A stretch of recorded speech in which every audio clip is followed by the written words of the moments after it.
Item 4A has been postponed by Envision Utah to a later date that hasn't been set yet. There were some conflicts, so that is not part of the agenda tonight. So we move on to 5A. Bryce? Thank you, Mayor, Council.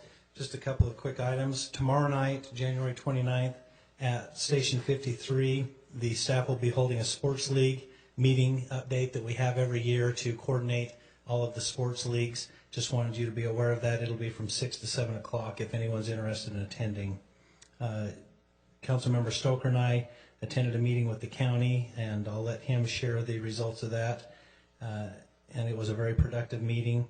And then last of all, there was some discussion at that meeting, and the league is still trying to work with the cities in Salt Lake regarding the Salt Lake City Township bill. There will be more information that we'll be providing to you on that.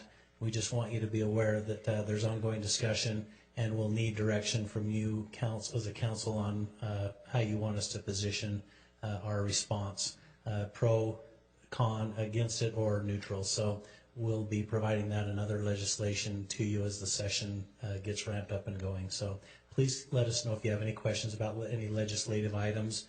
We have Jeremy and Robert Thorpe that will again be assisting us and working with the legislators if you need anything, and myself. So thank you. On that, Bryce, if I could just add to that, the county would like an opinion, so I would ask the council to get well versed on that township proposal so that we can give an opinion. They really want an opinion from West Gorham City. So is that everything, Bryce? Jeff? One item, Mayor and Council. Isai Galacia, a code enforcement officer in our department, has terminated his employment with the city. He's actually going to be a police officer in Sandy. So that leaves us with a vacant position. Unless you have objection, we're going to move ahead with filling that position. That's all I have. No objections? Okay. David Oken.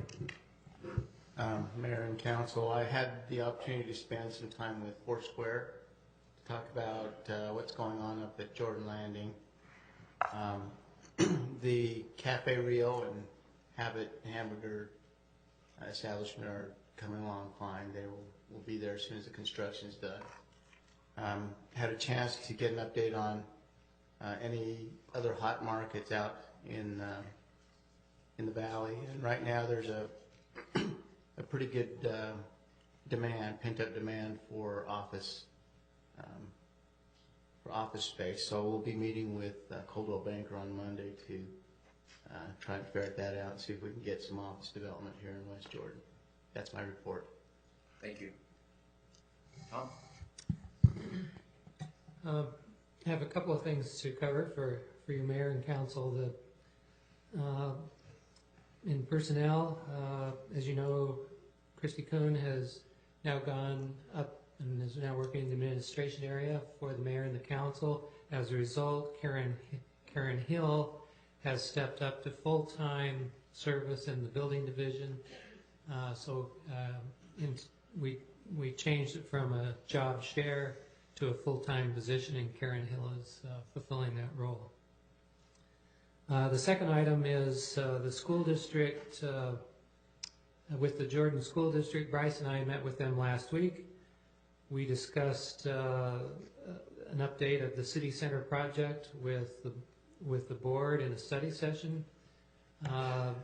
They asked if it would be acceptable for them to move in one phase rather than two phases. They did, however, acknowledge that some of the vacant land that's being underutilized could be put into some of the agreements that we work on with the school district in order to do some advanced development of the city center area. We're currently analyzing that to see what's available, and we think that might provide us some real exciting opportunities, and we'll be reporting back to both the the council and the school board at a future date. That's it. Thanks. Thank you. Ryan? Thank you, Mayor. At the strategic planning session, we discussed the possibility of having some budget workshops. We have narrowed them down to 2 workshops that we do want to have with the council. One will be a combined capital projects utilities workshop, and we wanted to check on a couple of dates with the council and see which one they preferred. Either Thursday, March 26th, which would be after the day after a council meeting, or Wednesday, April 1st, which would be a Wednesday opposite a council meeting, and just wanted to gauge the preference of the council on which day they'd like to do that. Council? I would go for April 1st, assuming it's not a joke and we all show up.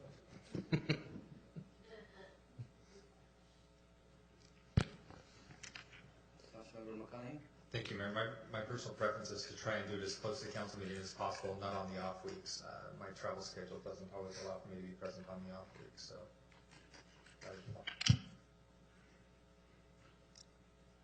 Other ideas? Looks like it's the first. You'd rather go April 1st?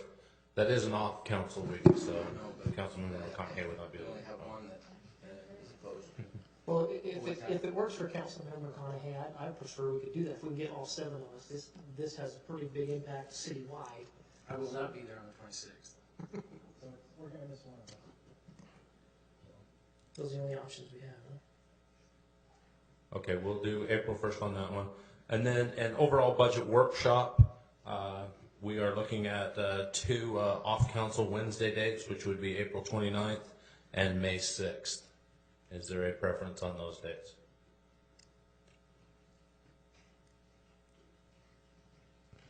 Councilmember McConaughey? Thank you, Mayor. Same as before, the off-council Wednesdays, I'm often out of town, so I would prefer we not look at off-council days. Could We we, have some time. could we consider even like a Tuesday of council weeks? Because like, for example, when Councilmember McConaughey's out of town, he's planning his out-of-town trips the week of council. We could do it Tuesday night. Just make sure the planning commission's not there. That works for us. We're looking at it as close to the, like I said, April 29th, or that we could go to May 12th would be a Tuesday before council meeting, if that was. Is that okay with everyone? Even nights the planning commission is here, we typically do it downstairs so we can have a good discussion. You know, this room doesn't work what for was an the date? open discussion. Sorry, what was that? Sorry, what was the date? May 12th.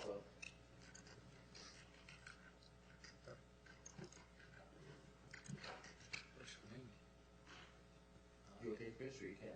Okay, looks like that'll work.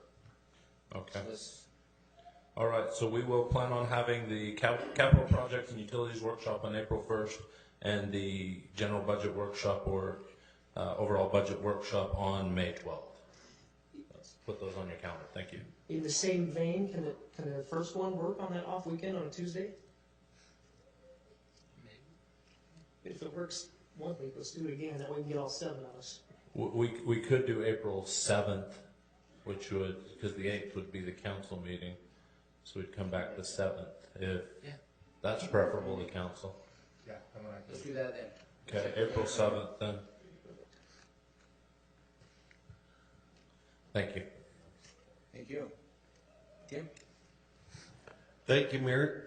Just filling in for Wendell Rigby, who's out ill. I had a couple things wanted to bring to your attention. We have 2 positions we'd like to proceed with filling.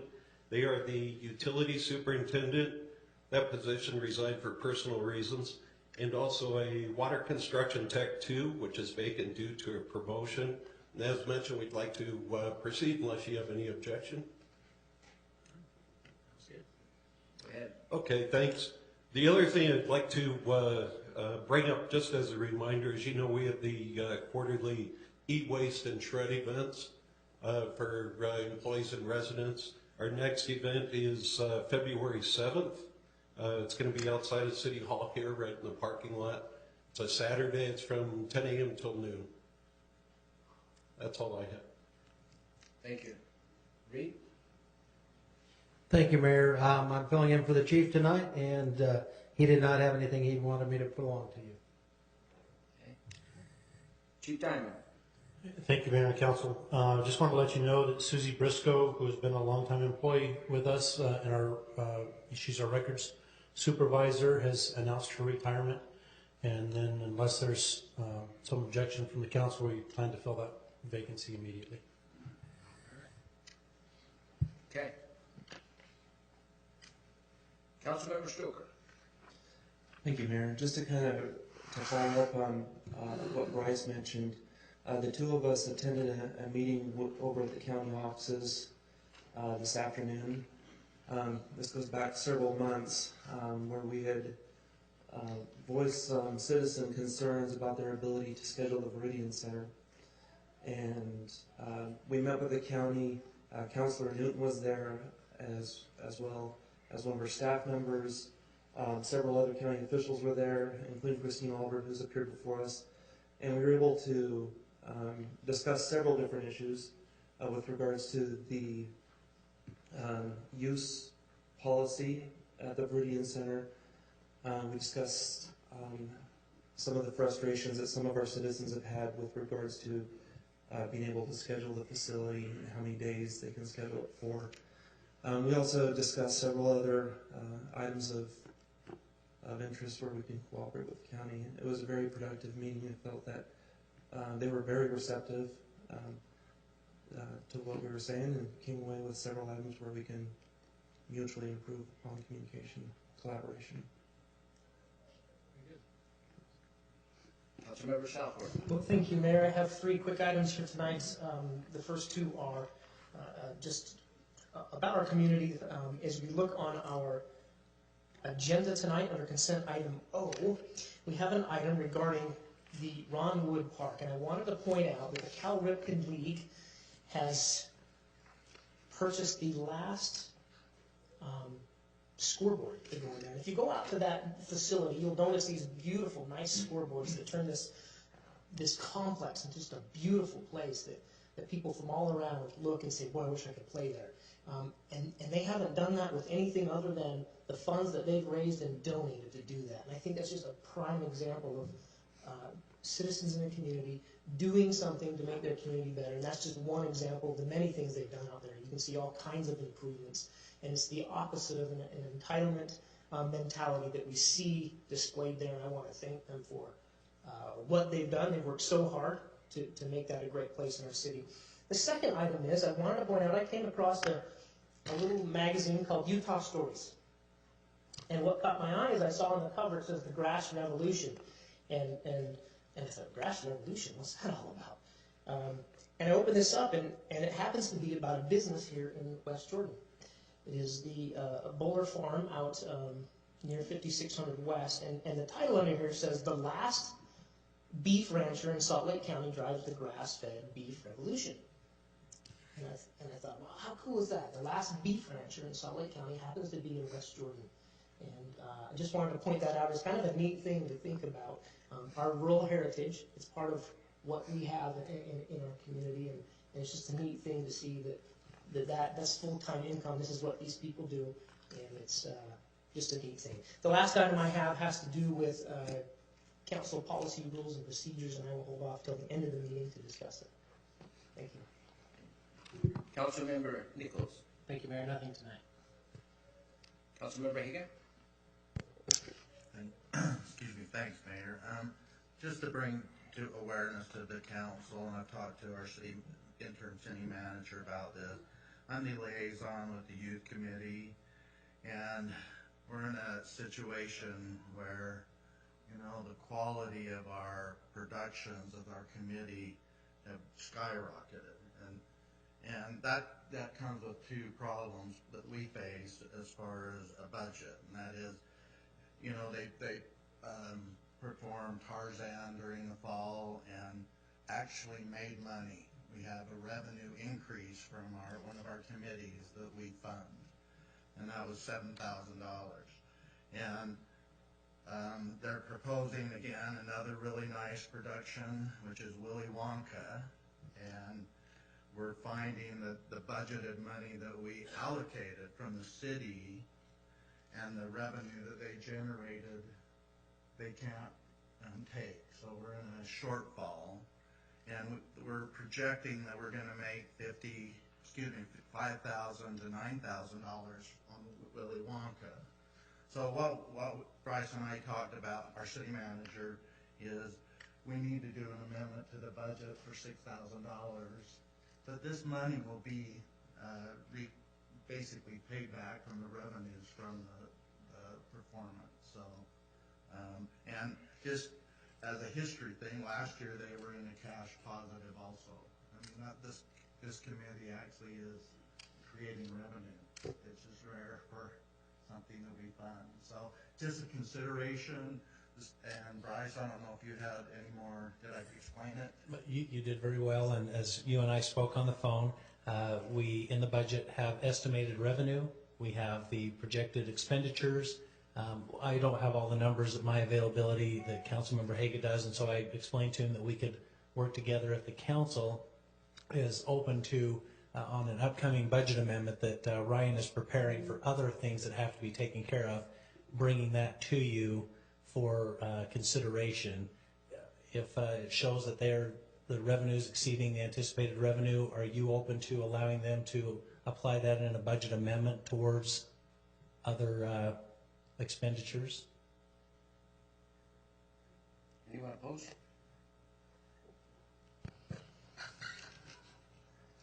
Councilmember McConaughey.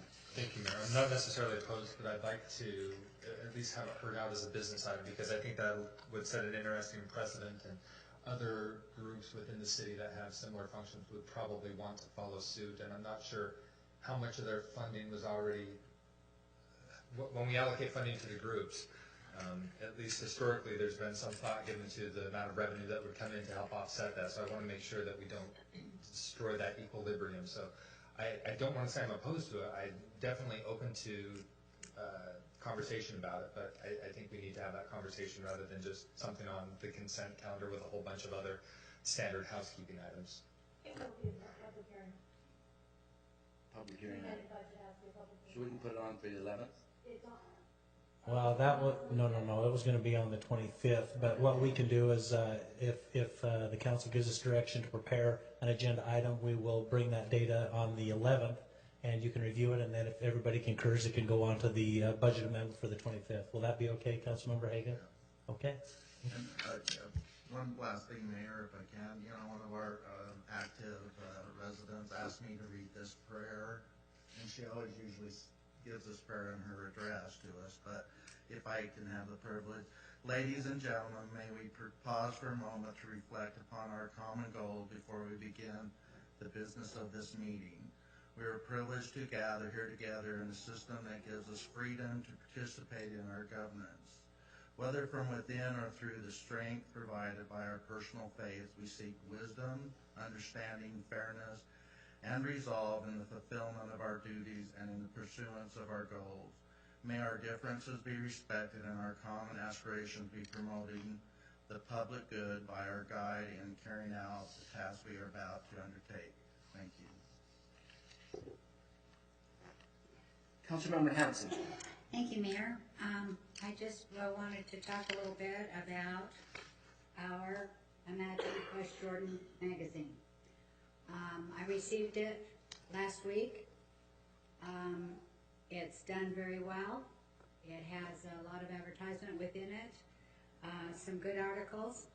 My concern is with the distribution. Some people received it 3 weeks ago. I received it last week on my driveway. Now, when I come home, I open the garage door, I drive in the garage, I close the garage door. I would not have known it was there had I not walked out to get my mail. So I walked up and down my street. Some were in the gutter, some were in the weeds. If it had snowed, if it had rained, this is something that should be mailed, because even if you trash it, you're going to take it out of your mailbox and you're going to look at it. This way, it was in my next door neighbor's gutter for 3 days before they threw it away.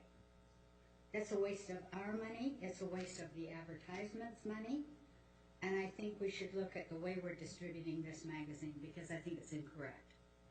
The other question I have about it is, are we only distributing it in West Jordan? Because these businesses are already here. Or are we trying to get businesses to come here? And if that's what we're trying to do, we need to distribute it outside the city in order to get businesses to want to come here. So those are my two concerns about this magazine. It well done. I have no complaints about that, just the distribution, because I will feel like it went in 50%, at least 50% of the trash before it ever hit the house. Because it was just thrown in the driveway or in the weeds or wherever, probably from a car. And I feel that that's, if we're going to put this out and we're going to pay money for it, we need to distribute it the correct way. Thank you. Councilmember McConaughey. Thank you, Mayor. Want to report to the council, trying to figure out the best way to get everything to come out making sense, and I'm struggling with that. One of the items that we have tonight on the consent calendar is the salary schedule for the upcoming year. There have been a number of comments going around in social media regarding pay for public safety in particular, but I've had other calls about compensation for other groups within the city. I know that we've undertaken some initiatives to try and make changes to the compensation.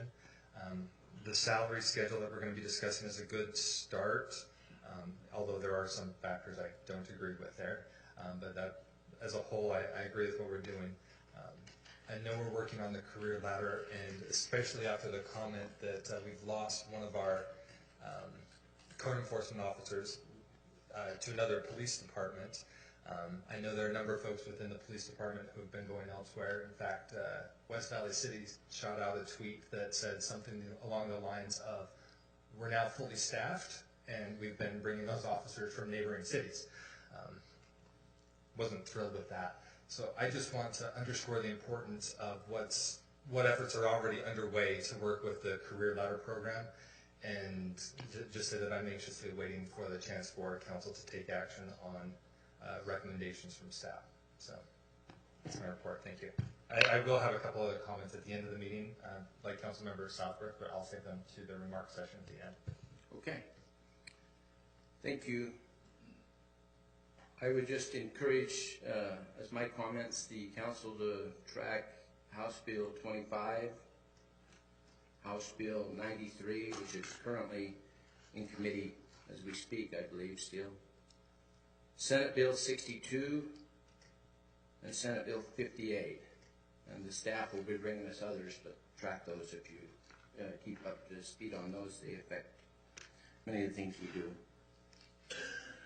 And then just wanted to make a statement. Some of you are aware of this already, but I just wanted to make sure everyone knows that the mayor is sponsoring a non-profit foundation so they can meet occasionally at City Hall.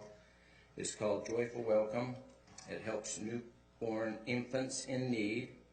And my wife is the chair of the foundation, and Councilmember McConaughey's wife is on the board as well. I wanted to make that public. Now we will move to the citizens' comments. I have several signed up to speak tonight. The first, as a reminder, you'll be allowed 3 minutes to speak on the item you wish to speak on. The first one is Becca DeMordaunt. Did I say that right? You'll have to. Yes. I am Becca DeMordaunt. I'm here representing Congresswoman Mia Love. Wanted to come and introduce myself to Mayor Rolfe as well as the City Council members. We have just opened up our district office, and it's located in West Jordan. It's off 90th South and 1300 West. Wanted to invite all the City Council members as well as anyone in attendance to come to our open house this Friday. Congresswoman Mia Love will be attending the open house and would love to meet as many community members as possible. The open house will go from 1 to 4 p.m. and the exact address is 9067 South, 1300 West, Suite 101. And I just wanted to come and show my face because I will hopefully be frequenting these City Council meetings. And should you have any questions or concerns, you're welcome to contact myself or anyone else in our district office. Thanks for the introduction, Becca. Dean Ottesen?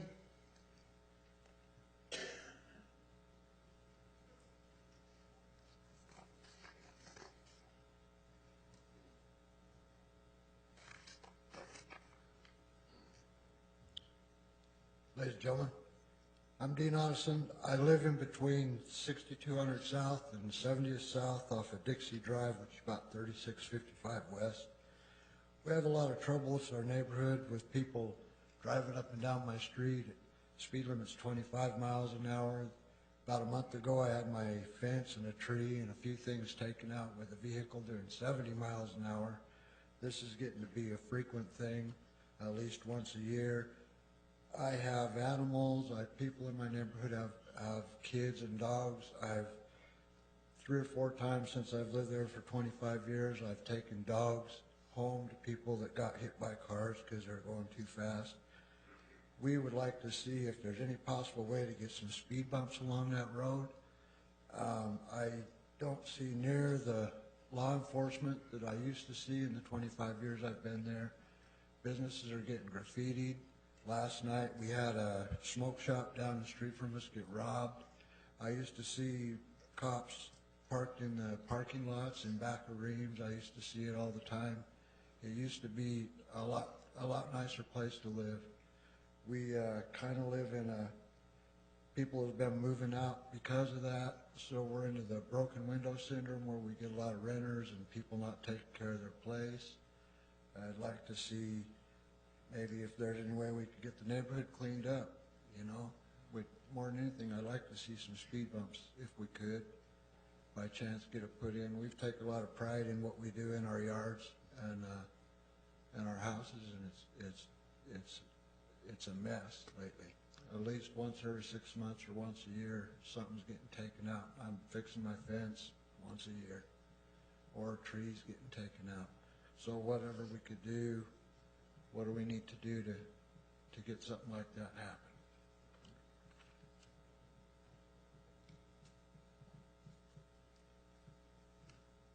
Other than that, We'll have somebody contact you. Thank you. Dirk Burton?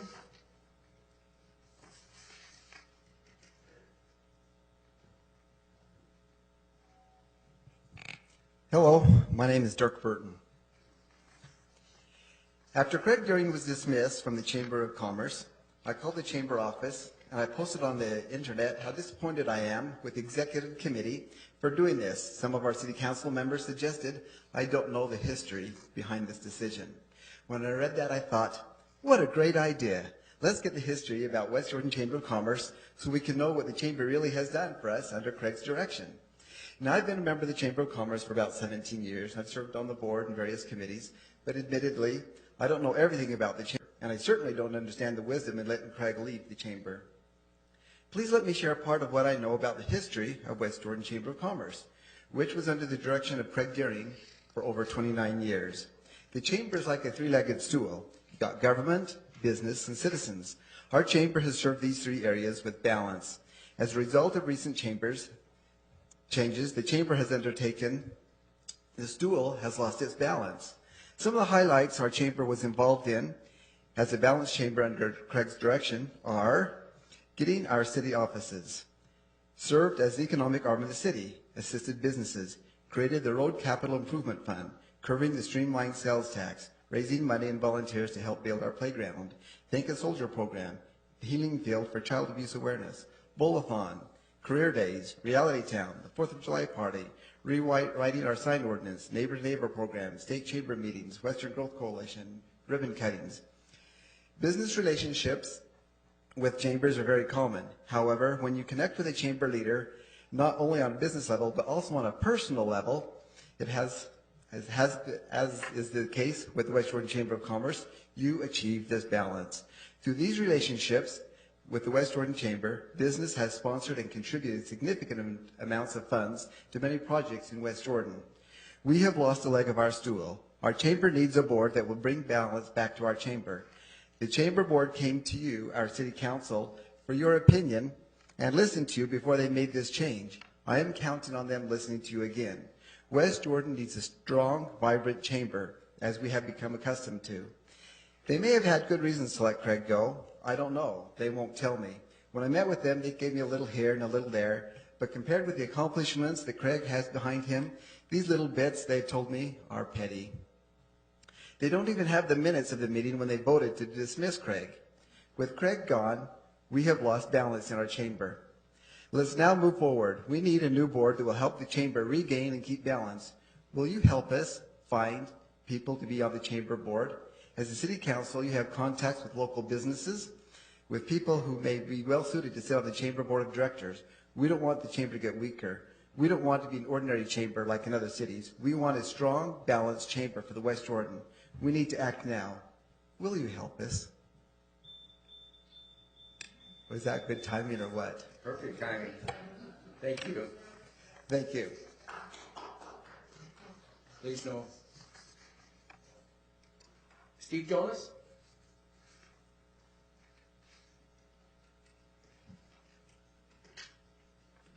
Oh, Joan. It's all right.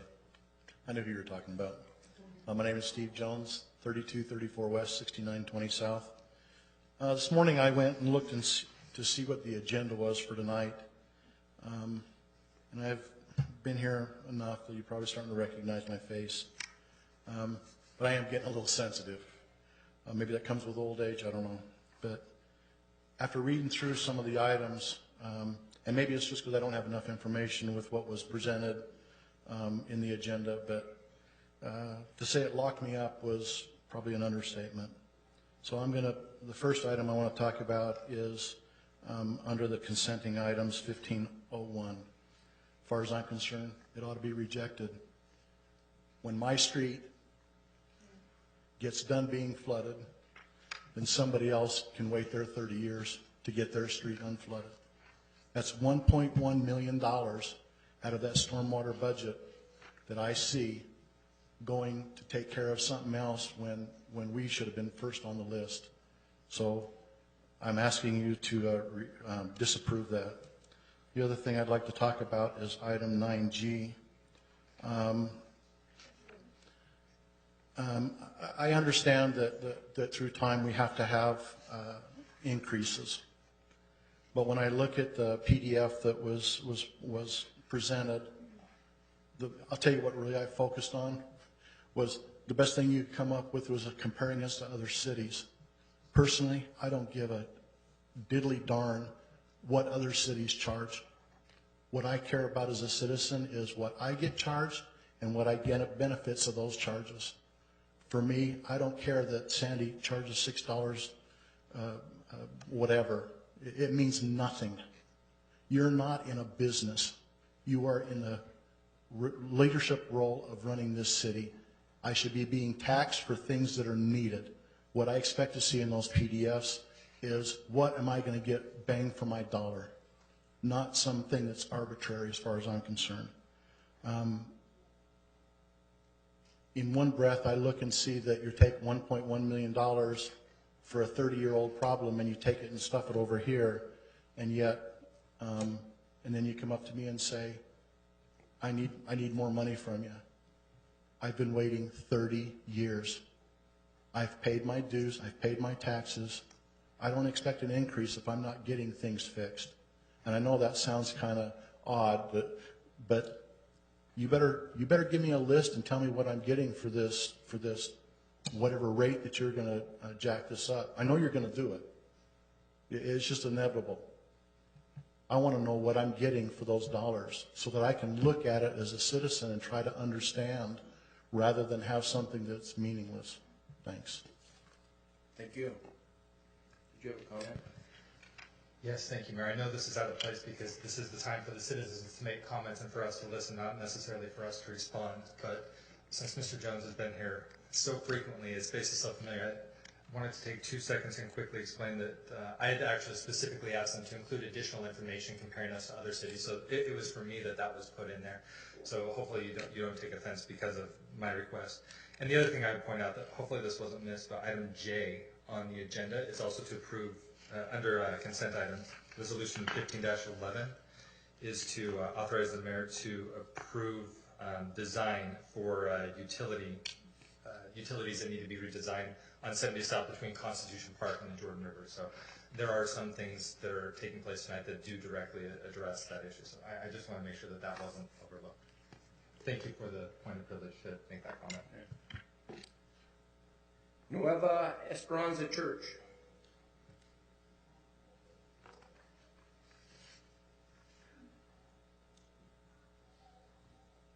Good evening, everyone. I am Ezekiel Alanes. I am a member of such church. It is held by the Seventh-day Adventist Church, which is worldwide. The request that I am here for is to see the possibility of us getting rid of the old building that is already there. There was the old Baptist Church, and the address 7681 South and 2200 West. The building, the old building, is being used for, or we are using it as a pantry for our community. It has been working well.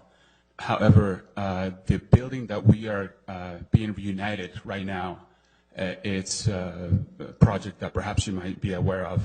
It's trailer parks put together, and we just foresee that being a major problem in the future for us to keep spending money on maintenance and such things. So we want to have a building that is going to be more sturdy than what we have already. So the idea is moving that old building that we had in front and just putting a steel building for economic reasons.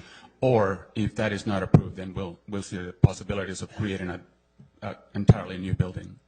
And I wanted to see your approval, your opinion, and if you were to just direct me in what's the next step to do. And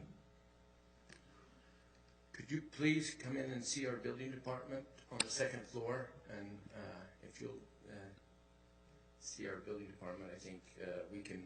Tom Burdett's actually over that. If you'll just come to the second floor to the building department, I think we can give you all the parameters. We can do that. Thank you, Council. Thank you. As you enter the building, go up the stairs and directly right. Yeah. Top of the stairs, go ahead. Great. South end Thank of the you. building, second floor. Thank you. Jalen Thomas.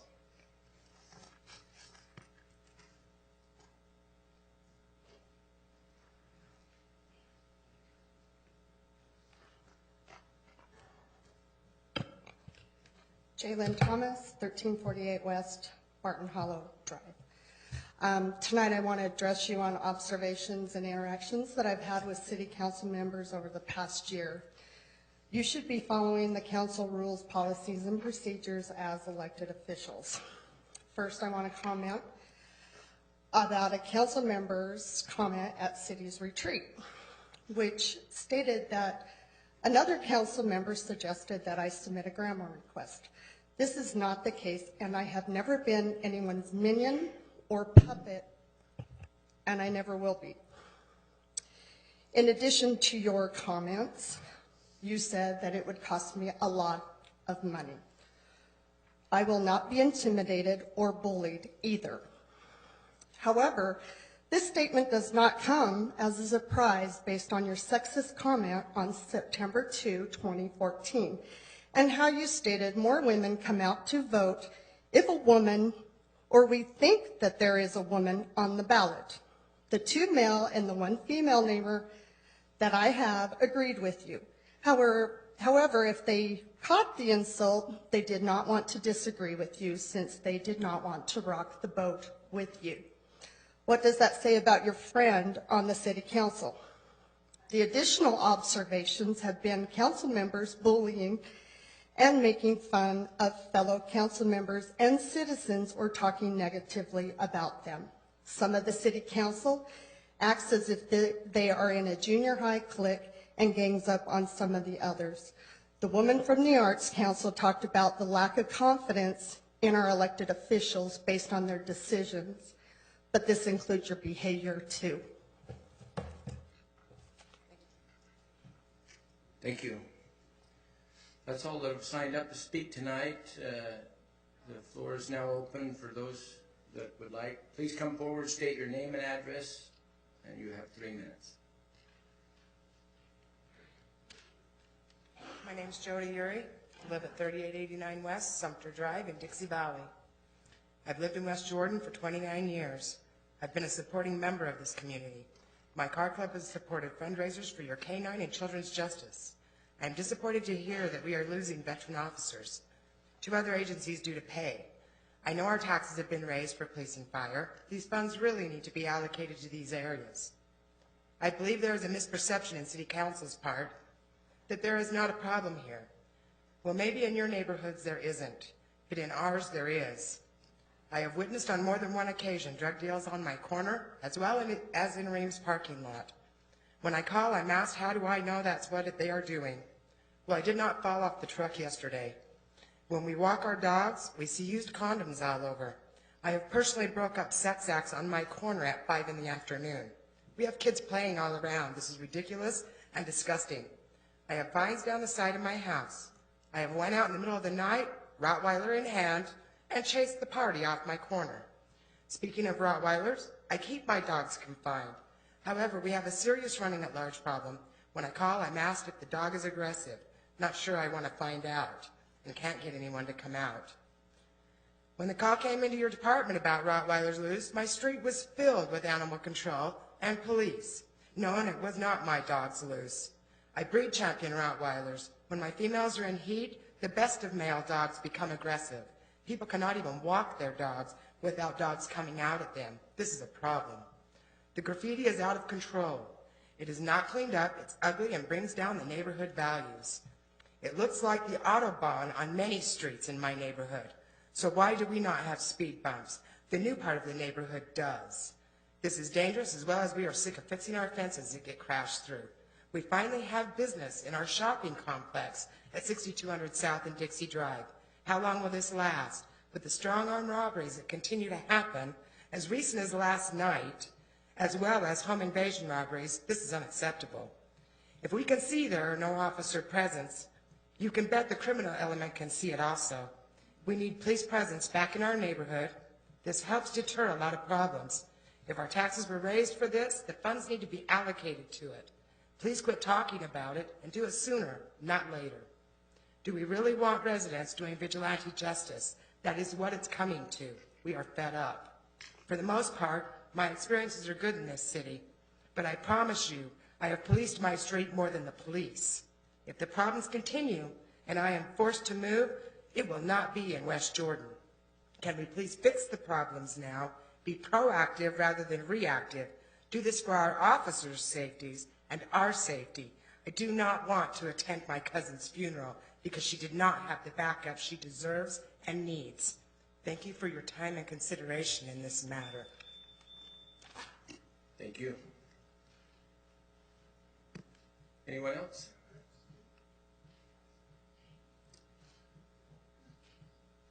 Anyone wishing to speak on any item? We will close the citizens' comment portion and move to the consent calendar. We have had requests by myself and others to pull item 7B. B as in boy, C as in cat, and J. I haven't heard of any others other than that for, yes, motion. Okay, that would be in order. Move that we approve the consent calendar with the exception of B, C, and J. We have a motion. Second. We have a motion by Councilmember Nichols and a second by Councilmember McConaughey. Discussion of the motion.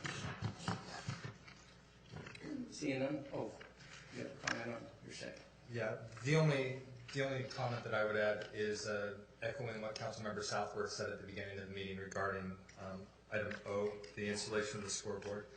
And just a thanks to the youth and those involved with the leagues and the parents and everybody who has worked to make that possible. So it is very happily that I would approve the usage of staff resources to finish that up. Just want to say thank you so much to those leagues. Any good? Let's vote. Councilmember Stoker? Yes. Councilmember Southworth? Aye. Mayor Roth? Yes. Councilmember Nichols?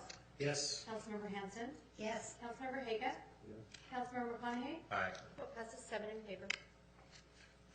Okay, moving to the item 8A, public hearing item. Receive public input and consider for approval Resolution 15-21, authorizing the mayor to execute an agreement with the Osmonds regarding a waiver of fees and the sponsorship payment of $59,300 to be used for advertising, fireworks, entertainment, and rental equipment. City staff services and waiver of fees not to exceed $42,550 pursuant to city code. Bryce.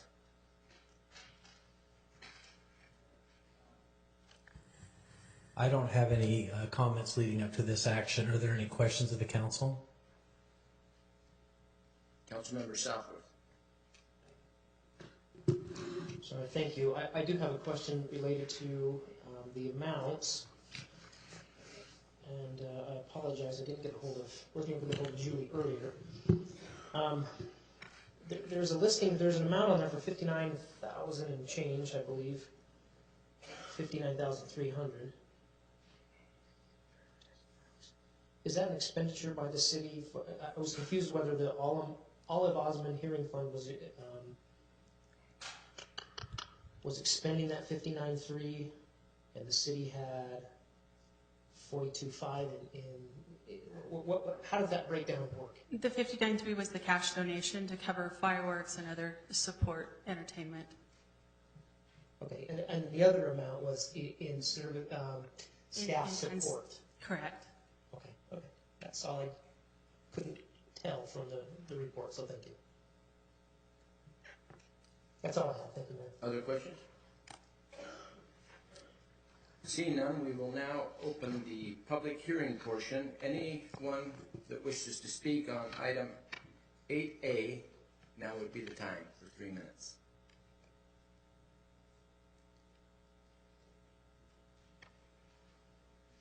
Seeing no one from the audience wishing to comment? Councilmember Nichols. Assuming there's no other comment, I move to approve Resolution 15-21. We have a motion by Councilmember Nichols and a second by Councilmember Haga. Discussion to the motion? Did you close the public hearing? I did. Maybe I better make it official. Yeah, I If I think you did. didn't maybe enunciate enough. The public hearing was closed. Would you please make the motion again? I move to approve Resolution 15-21. Now we have a motion by Councilmember Nichols and a second by Councilmember Haga. Discussion. Please. Thank you, Mayor. I'm a little bit reticent, given the substantial amount of city funding that's going to be going to support the event. However, I am very happy with the change that's been made to not charge admission to allow all of our residents to attend. So, given that that change has been made, I will be supportive of the motion. Councilmember Stoker. I think Chris echoes my sentiments exactly. You know, I've had the opportunity to be able to attend the Pioneer Day celebration, I think 3 years in a row now. And they always do an excellent job. It really has become, for my family, it's become the highlight of the summer to be able to go to the show. And I think it's great that they've moved the performance out into the park and made it free so that we can expand the availability of it to our citizens. Seeing no other comments, let's vote. Councilmember Haga? Yes. Councilmember Stoker? Yes. Councilmember McConaughey? Aye. Councilmember Southworth? Aye. Councilmember Nichols? Yes. Mayor Roth? Yes. Councilmember Hanson? Yes. Vote passes 7 in favor. Okay. Public hearing item 8B. Receive public input and consider for approval ordinance 15-03, amending the West Jordan future land use map for approximately 54.983 acres from low-density residential and professional office to medium-density residential designation and rezone from A20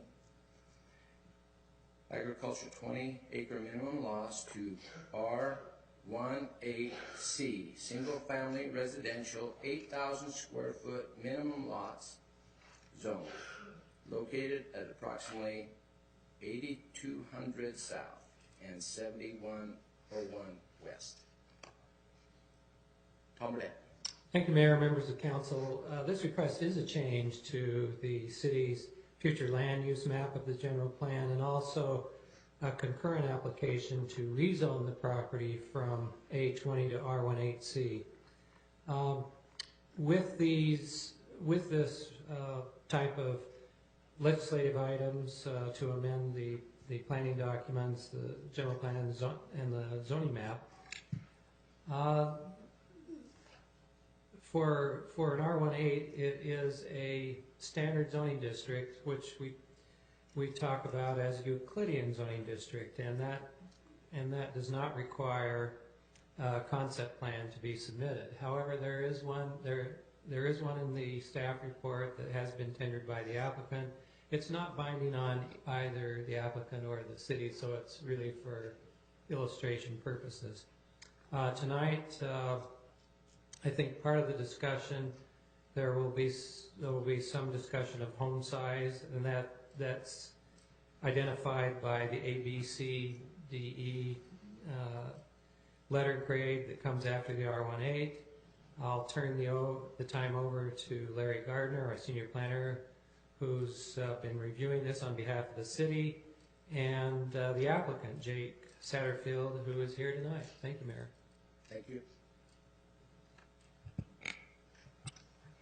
So Tom covered and the mayor covered very well what the applicant is proposing to change, notably density from low density residential to medium density residential, but remove a professional office component from the site, as you see on the board.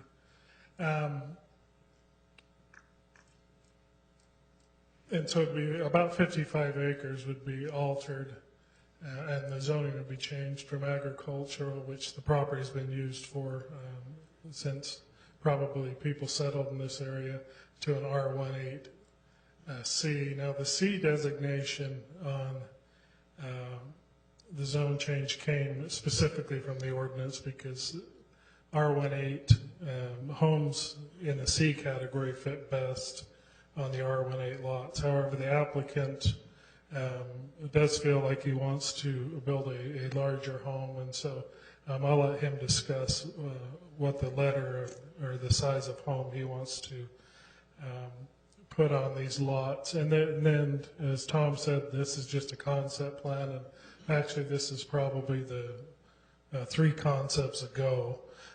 But you're not really acting on any kind of subdivision tonight. It's just changing the designation of the map and the zone, changing to a residential zone. I would add that the Planning Commission for both the land use map and the zone change forwarded a positive recommendation to the council. And as you go through the staff report, staff believes that it meets all the criteria of both approval of a land use map and a zone map amendment.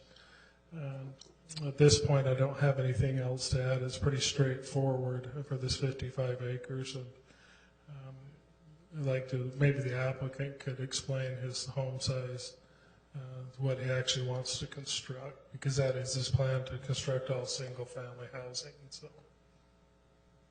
Did you have a question? Councilmember Stoker. I have a quick question for you.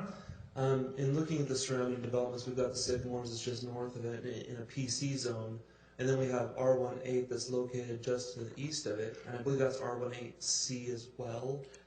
Or is R18 right here. Right. Yeah, I think these are R16, but the lots are 8,000 and greater. I think that was rezoned for the setbacks. Yeah.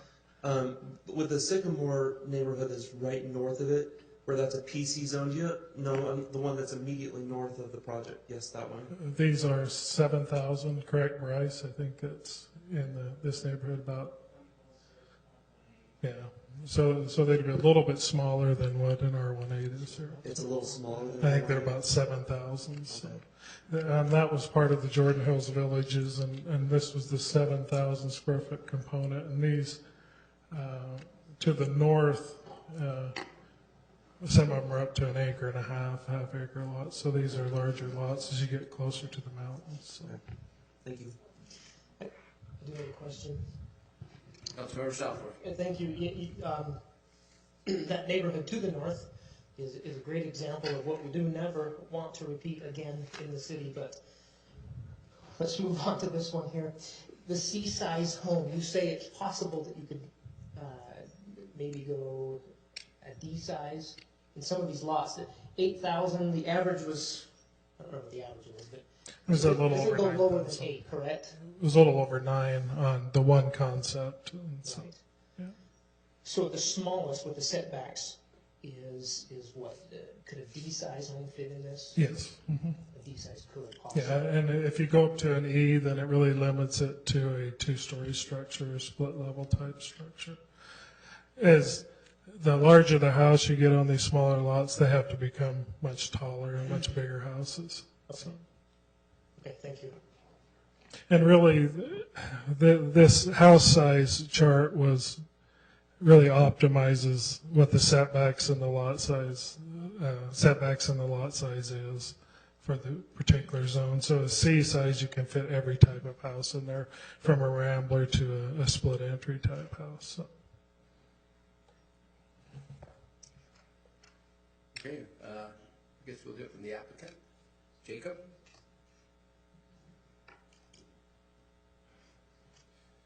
I don't know that I'm going to share a whole lot more than what is already, but I guess I'll just read through. Forgive me for repeating some of this stuff.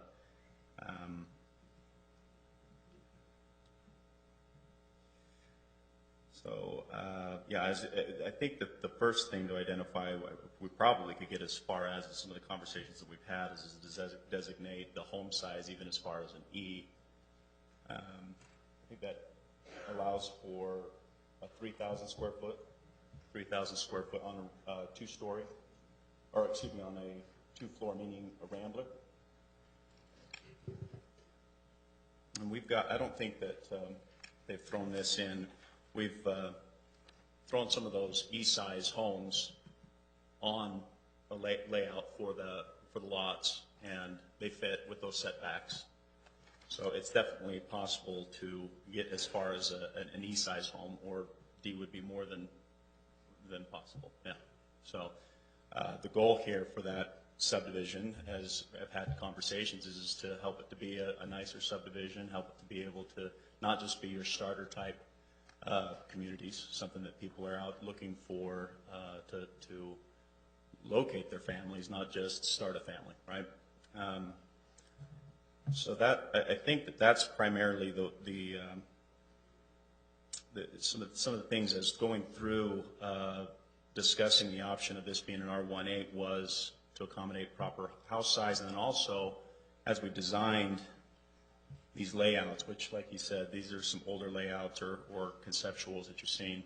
We've gotten much further along to where we can really see how these will lay out, and we've widened the lot sizes to accommodate one of the bigger concerns that has been shared with me, which was being able to accommodate third-car garage or the RV pad to keep clutter off of the roads, the streets, so people aren't parking their extra vehicles or trailers and such out on the streets. And with the layout that we have, it more than accommodates that.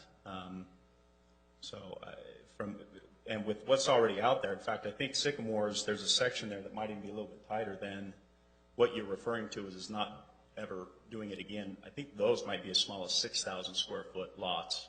And the setback issue was probably another one of those things where how tight those homes were to the street, we've got longer vehicles hanging out into the sidewalks and such, disrupting, your walk by traffic.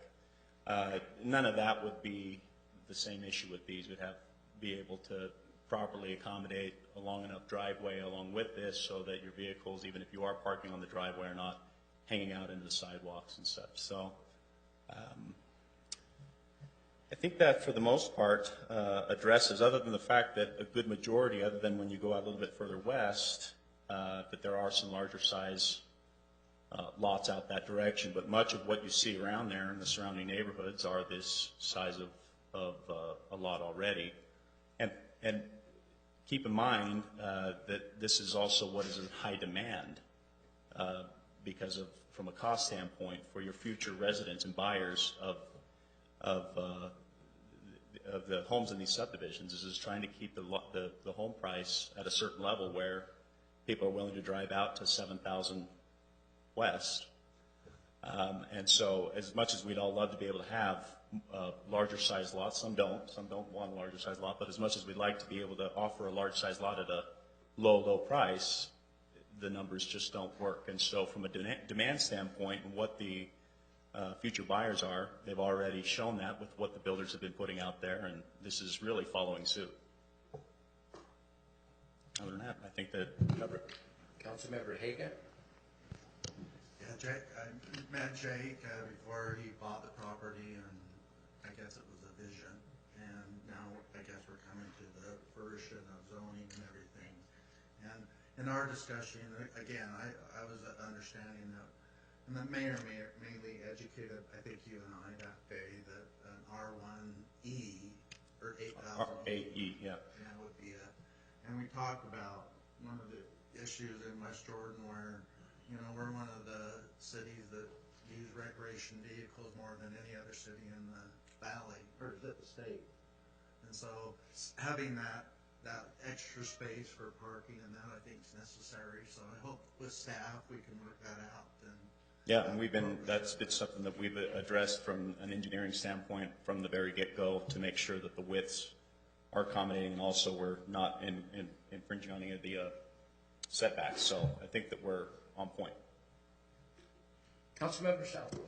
Yeah, real quickly, just a comment based on the unique history of this site, and most recently, I can say with all sincerity of heart, and I think this goes to the rest of the council, we are very glad to see you bring this project to our city. So thank you. You are most welcome. Just one question, Jacob. It would be almost impossible to design a subdivision at 8,000 square foot lots. Right. Typically, that's the minimum. That's size. the minimum. Now, I think our average on this right now is sitting at about 8,800. So we're just shy of 9,000 square feet. Always with a double-story home, you could fit it on at 8,000 if you come up with a few of them, but most of them are going to be larger, like you described.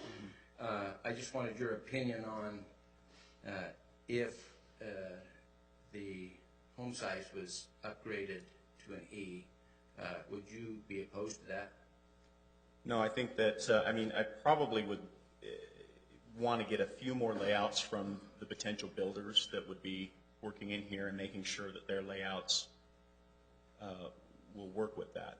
With what I've got for a small sampling with 4 different home plan designs, I think all of them meet the E requirements as far as minimum square footage, and that's with the 3rd-car garage on those. So I think that we're there. Yes, but I want to probably get a few more in there and maybe just make for sure. But nothing that we've seen so far should keep us from being able to do that. Okay, thank you. Councilmember Stewart. Just a clarifying question along the same line of thought. You know, we're talking about the potential of putting E-sized homes on these lots. And I'm looking at the chart in our staff report that says that, under certain circumstances, an E-sized home would fit in that zone. If we do go to, and maybe this is a question for staff, but if we do define this as R1A-E, does that restrict them to E-sized homes, or can they build up to E-sized homes if the lot doesn't fit an E-sized home? E becomes the minimum. E becomes the minimum, so they would have to do an E? They would have to do E, yes, as a minimum home size. Typically what happens with these cases is the developer can't use the minimum lot width or the minimum lot depth. They have to, depending on their housing styles, mostly it's width. They'll have to have a little wider lot so they can accommodate the E-size home. So 8,800, if that's the average, maybe that works. I don't know. So is there something we can do that allows them the flexibility to do C, D, or E, depending upon how the lot's configured? Well, only if, I know in other situations, we've done it through a development agreement where a certain percentage of the lots are C, D, and E. I know we've done that with Ivory on occasion. But in a standard zoning district such as R180, no, not without some sort of agreement. Okay, thank you. Just to add to that, with a few of the sample sizes, to give you an idea, now going to two-story, we've got on here a 4,050 square foot home that fits on a two-story, no problem. The Rambler is a little bit more difficult, obviously, because you're spreading your square footage out wider. So can you, if you were to do your subdivision the way that you've conceptualized it, could you do everything with E-size home, or would you prefer to have the flexibility to do a D? Well, obviously, flexibility is always a plus. Right. The reason being is because it's sitting on such a crucial number where a lot of Ramblers kind of want to sit on that 3,000 square foot, and this is putting that 3,000 square foot minimum. So you'll find some of these builders' footprints that they already are offering at like the 2,950, and so to add that extra 50 square feet creates not necessarily a problem for them, but they are modifying their cookie cutter plans that they have. So if we had some flexibility, it might be helpful to the builder because they're going to have something right there close. But if we're making it to where that it's a hard point of them having to get above that, that might be knocking off a number of the home designs that they can offer, which means then you're going to start getting a lot of the same homes being, a builder might come in offering 7 or 8 different floor plans, and now they're only offering 3 or 4. And so that could now create yet a new problem, which is you've got a lot of the same home designs in the neighborhood, which. So it sounds like we need to do a development plan to be able to have a variable home size. A development agreement. A development agreement. I'm sorry. Yeah. Jake has said the average is 8,800. That might work. If you look at your table on page 424, an E-size home works with a 9,000 square foot lot. So we're probably coming close. So if that's the mechanism we need to go through to give you the flexibility, is that something you would prefer that we look at? You mean as far as the D? To be able to do a development agreement where we get a little to be able to allow you the flexibility between D and E? Yeah, I think that would be helpful. I do. Okay. I mean, I think the goal here is to try to get everything at that 3,000 or higher square foot anyway. I just think that where we're going to run into a little bit of bump, especially when we're trying to fit in the third car garage on these. So that extra width kind of squishes things a bit more, and so. But that's why we went and placed them on here. We can do it. We know we can do it. It just might limit a few of the floor plans that are there. If we have some flexibility, then that'll give more options to the home buyer. Thank you. Council members. Well, I was just going to see if I could summarize what you're saying is on the smaller lots, you just have to put a 2-story. Yeah. Absolutely. But it works. It works. Okay. Before we go to the public hearing, thanks, Jacob. Yep. I've really been pushing hard for the E-size home on the 8,000 square foot lot, but I believe the development that's been proposed is something that I wanted to see as a starter for that side of U111, a difference from what we have to the north. So my opinion is that D as a minimum home size would work as long as the applicant's willing to look at all sizes above that. That would be the minimum. C doesn't work for me. So that's my opinion. Any other comments?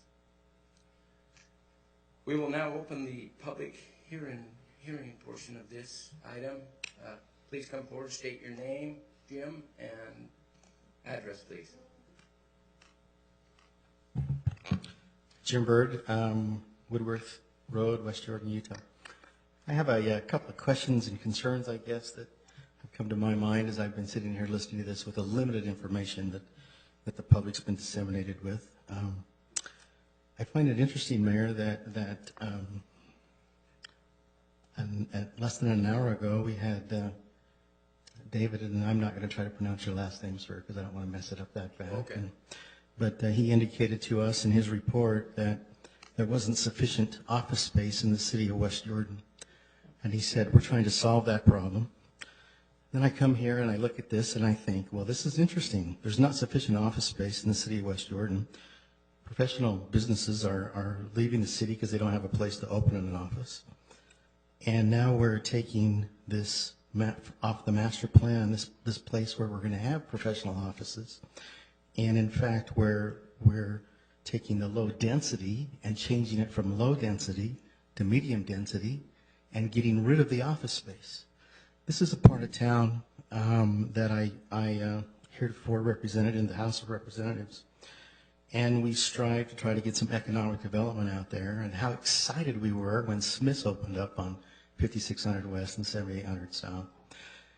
And before that, how excited we were when Holiday Oil opened up on U111 and 8200 South. And I've been sitting here trying to think, tell me the other economic development drivers that are in that part of town. Well, there's Great Clips, and it's there with Smith's, but there's not much else west where this development's going in. And in addition to that, we're going to eliminate the office space, or the potential office space, that would come in and help drive that economic engine. I'm not going to say that I'm opposed to this because I don't have the information that you have.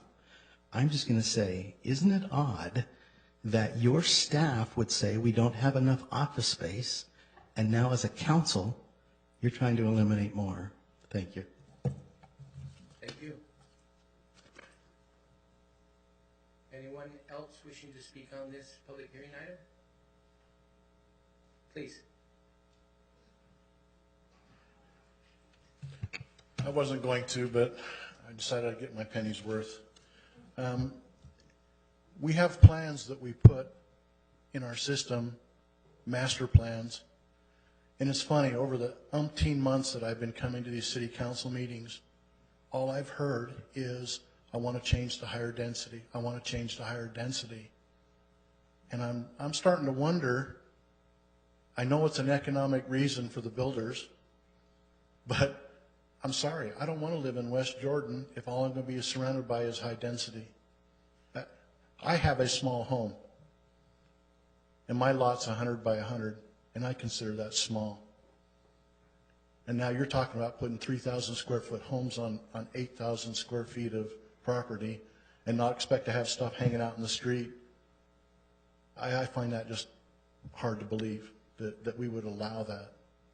How about we stick to our plan? These guys know what the plan is before they buy these properties. Stay to it. Hold the course so that we have a well-balanced city, not one that we have high density all over the place and have problems with inadequate police service, or have problems with gangs and all the other stuff that goes along with high density. Thanks. Thank you. Anyone else? Seeing none, I will close the public hearing portion of item 8B. Look to the council. Councilmember Southworth. I have a motion, but I'll hold off if we've got some comments first. I don't want to jump the gun. Councilman McConaughey. Thank you, Mayor. The comment that I was going to share, Representative Byrd hit the nail on the head, and Mr. Jones followed up right behind on that. We've had the same conversation a couple times. I'm not sure necessarily with this council, but since I've been on the council, I believe there have been at least 3 different meetings where somebody has come up from the audience and made the comment that we keep giving away our office space and our commercial space in favor of residential. And then when it comes time to evaluate property taxes, we comment about how we don't see enough revenue coming in from businesses and how it's lacking in balance. I very much appreciate the plan. I think it's, over the last few weeks, we've heard a number of different proposals for this particular area, not the site in general, but the area. And very much prefer this plan to those, but I really struggle with the thought of giving up some of that professional office space, especially knowing how empty it is, or not empty, but how unbalanced development is on the west side. It's a lot of residential, and there's not the other elements to support it. So I think at this point I'm going to be opposed to this proposal. Thank you. Councilmember Stoker? Thank you, Mayor. The area just on the other side of U-111 is in my council district, and there's a lot of vacant land there, and you know, I've been working over the last 3 years to try to help bring some commercial into this area, because really before Smith's went in, there was almost nothing west of 5600 West. It's one of the things that people want most. They want to be able to shop near their home. And so I've worked with city staff, I've worked with residents, I've gone out on my own to try to see what we can do to bring more commercial into this area. And I can't remember a reason not, but I hate to say almost or always, but I keep hearing the answer that no commercial or office or anything will relocate to this area until there's rooftops. And it's like a cart before the horse type of thing. If you can't build the houses, then the businesses won't come. And so it's a crazy situation we live in, and thank goodness the Smith's Marketplace on 56th and 78th was willing to take that risk. But we do need to see this area grow to be able to see the offices and the businesses and stuff move into the area.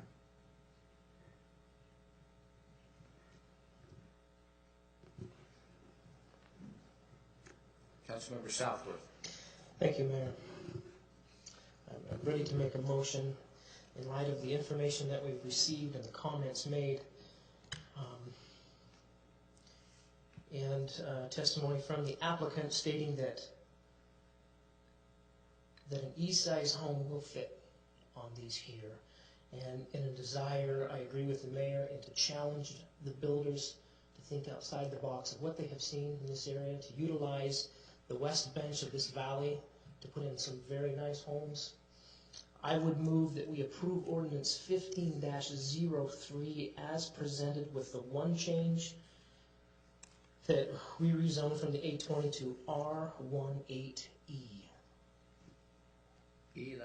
E as an echo. Second. We have a motion by Councilmember Southworth and a second by Councilmember Haga. Discussion of the motion. Councilmember McConaughey. Thank you, Mayor. I would speak against the motion. I do not believe it meets, I disagree with finding A and finding D in the staff report, and I do not believe it meets criteria 1, which is consistency with the general plan, the future land use map, and I don't believe this to be an overall improvement to the adopted general land use map, so I would be voting against this. Councilmember Nichols. Thank you, Mayor. From what's been stated, I'll try not to repeat too much, but really just elaborate on the fact that this, I mean, a little bit, I hear every argument that's been stated, but I'm specifically thinking about the section that's professional office. And when you look at that, that's what the general land use map has been showing for years. And this lot has not developed. There's a reason for that. A plan did not come forward to which the landowners found suitable to create that development there. I would love to see professional office there, but as long as I've been on the council and formerly in the planning commission, that's what that was the land use map showed PO, and it showed low density, and nothing ever came to fruition. It took the right circumstances at this time for this to happen. And I want to echo, I will repeat what you said, is what was mentioned with Smith's, and the fact that it took timing for them to come in, and they did go to great risk. They came forthright and told us, you do not have the rooftops yet to support this, but we're willing to take that gamble. They need the rooftops to support that industry. And I know that as we build more homes in this area, that's what's going to help develop. So I lean towards supporting this motion. Councilmember Hanson. Thank you, Mayor. I have a little trouble with just limiting it to a E-size home. If we could look at a D and an E, I would be more comfortable due to the fact that if we limit it to an east-side home, I think they're all going to be two-story, and we're not going to allow ramblers, and that is a problem for me. So I would be voting against this unless we could amend the.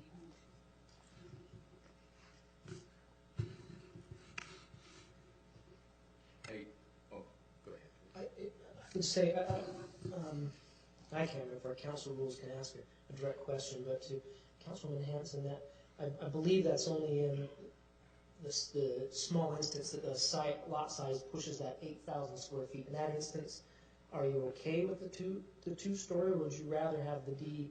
Because it sounds like it'd be limited size Ds. Most of them will be Es. Is that? I would like to be able to see some Ds in there because we are looking at some maybe 8,000 square feet. Okay, thank you. I'd like to speak in favor of the motion. It's refreshing to see a developer that wants to see an upscale home and been waiting a long time, that's not opposing and trying to drive specifically the home size down. And so I speak in favor of the motion. Just, Mayor, Tom mentioned earlier that development agreements could allow some flexibility, and Jake mentioned that some cases it might be a matter of 2,900 something square feet. One option that you may consider is allowing a percentage, like 25% of the lots to have a D-size home and all the others have an E-size home. That might give a little bit of flexibility in those kind of situations. I just made that percentage up, but that might give you a little bit, or give the developer and the builder a little bit of latitude. I just thought I'd share that. Councilmember Southwood, do you want to amend your motion, or? Well, I would ask the opinion of the council, either, probably a couple of things, either allow for the option of a development agreement or allow the ability, or we could give the express opinion that you could bring this back for amendment if we get down the road and find out that we're going to need these in certain areas. But what I said before is having the E, Jake says he's pretty confident they can do it, and I'd like to challenge the building community to come up with solutions instead of, really, we get one shot at this west bench that, I think has the best views in the entire valley. And we get one shot at developing this and developing it right. And if we want to set the tone and set the direction of where we're going to head, then, the standards ought to be a little bit higher. And so I would like that we stay at the E if we can. Maybe we can give that consent. That, if we need to come back, we can entertain an amendment at that time. But let's see if we can do it. Let's challenge ourselves. Okay, let's vote. Councilmember McConaughey? No. Councilmember Hanson? No. Councilmember Haga? Yes. Mayor Rawl? Yes. Councilmember Southworth? Aye. Councilmember Stoker? Yes. Councilmember Nichols? Yes. Vote passes 5-2. Moving on to business items. Item 9A, report and update on City of West Jordan fiscal year 2014-2015 second quarterly report. Bryce. Mayor, I'm going to defer to our professional finance manager, Ryan Bradshaw, if that's okay.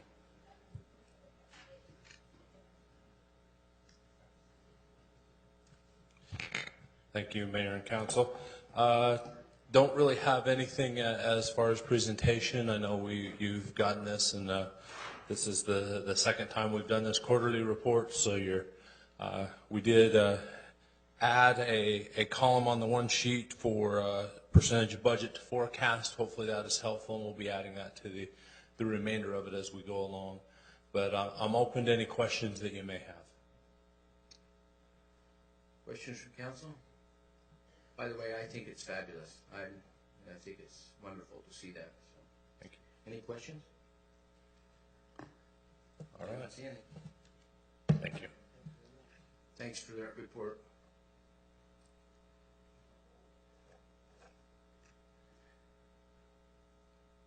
Item 9B, discussion and possible action regarding ordinance 14-02, amending the 2009 West Jordan Municipal Code, Title 13, Chapter 51, amending the West Side Planning Area boundary.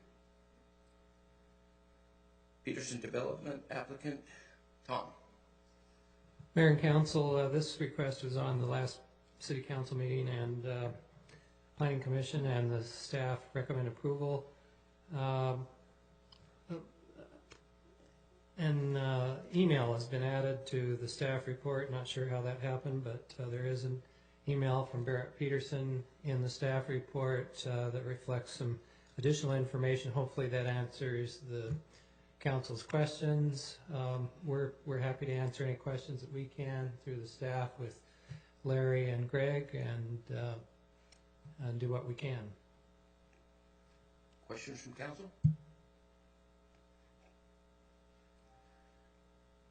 No questions? A motion would be in order.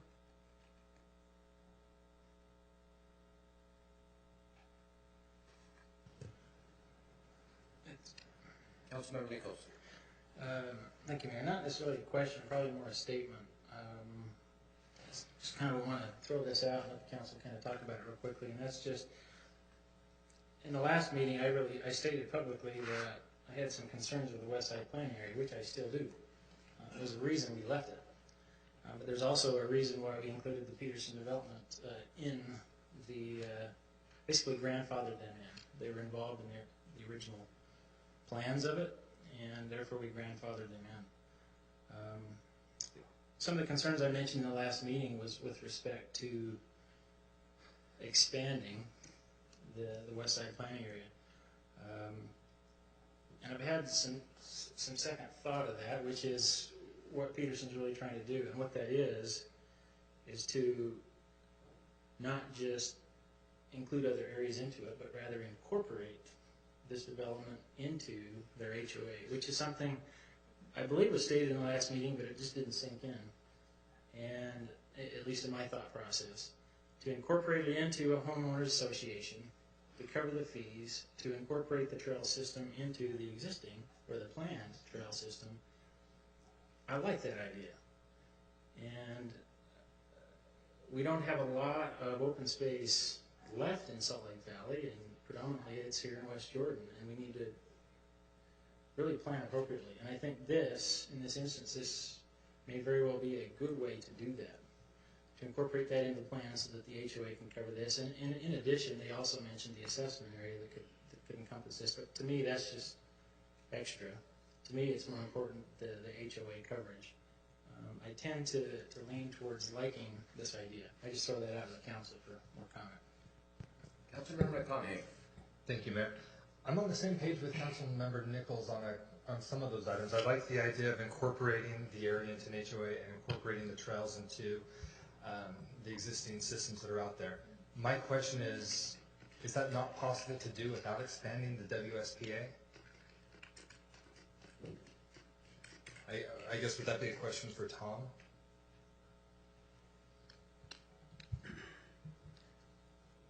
Well,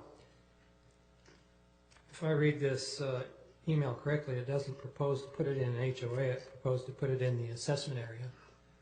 So I'm not sure where the HOA came from. Well, I haven't had any discussions about that, but the subject area is adjacent to the Highlands, and it's adjacent to zoning that is WSPA, and there is some connectivity through the Highlands to the area. So, there's that connectivity. My question, though, is more, can't those same things be accomplished without expanding the area of the WSPA? Can they still have it incorporated in the assessment area without expanding that area? Can they still incorporate the trail system without expanding the area? Yes, I think those are all things that are in your control as the council. Yes, absolutely.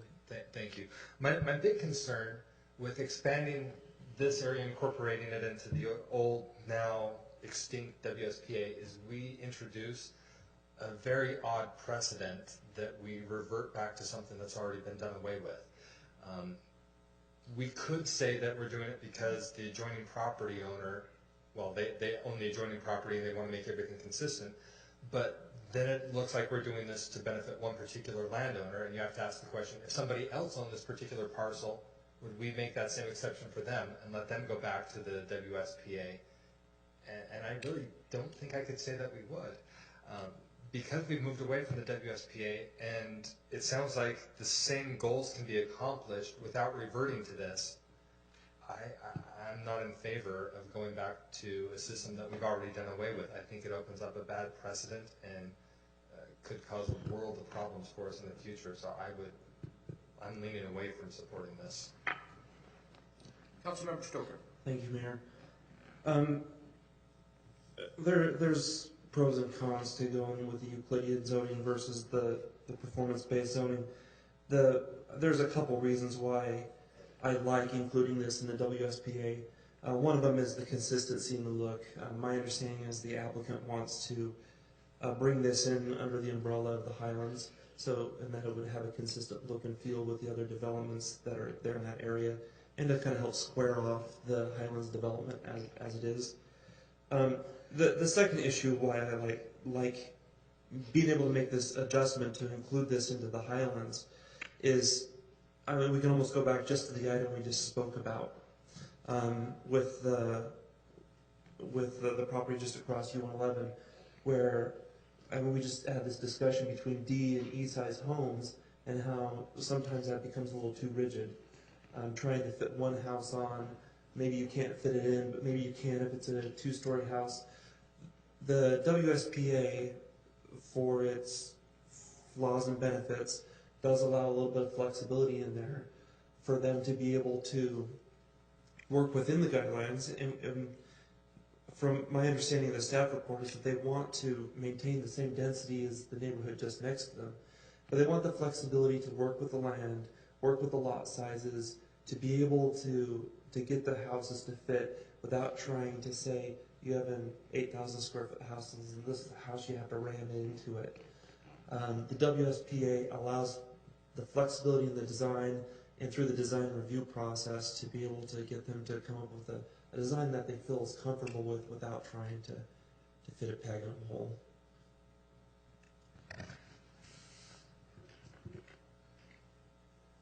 Councilmember McConaughey. First of all, Councilmember Snooker, thank you. That's a very good counter to what I was concerned with. I would pose the exact same question though. Can that same consistency be maintained without reverting to the WSPA?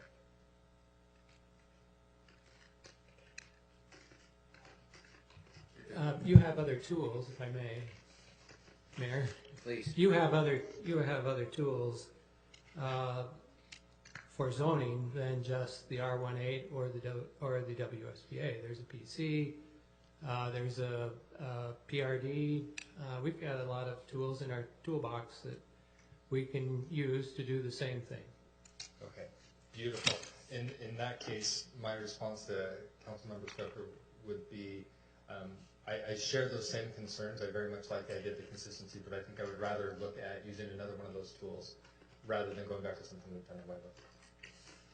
Councilmember Stoker. In light of what Mr. Burdett just said, I am not a huge fan of the PC or PRD zones.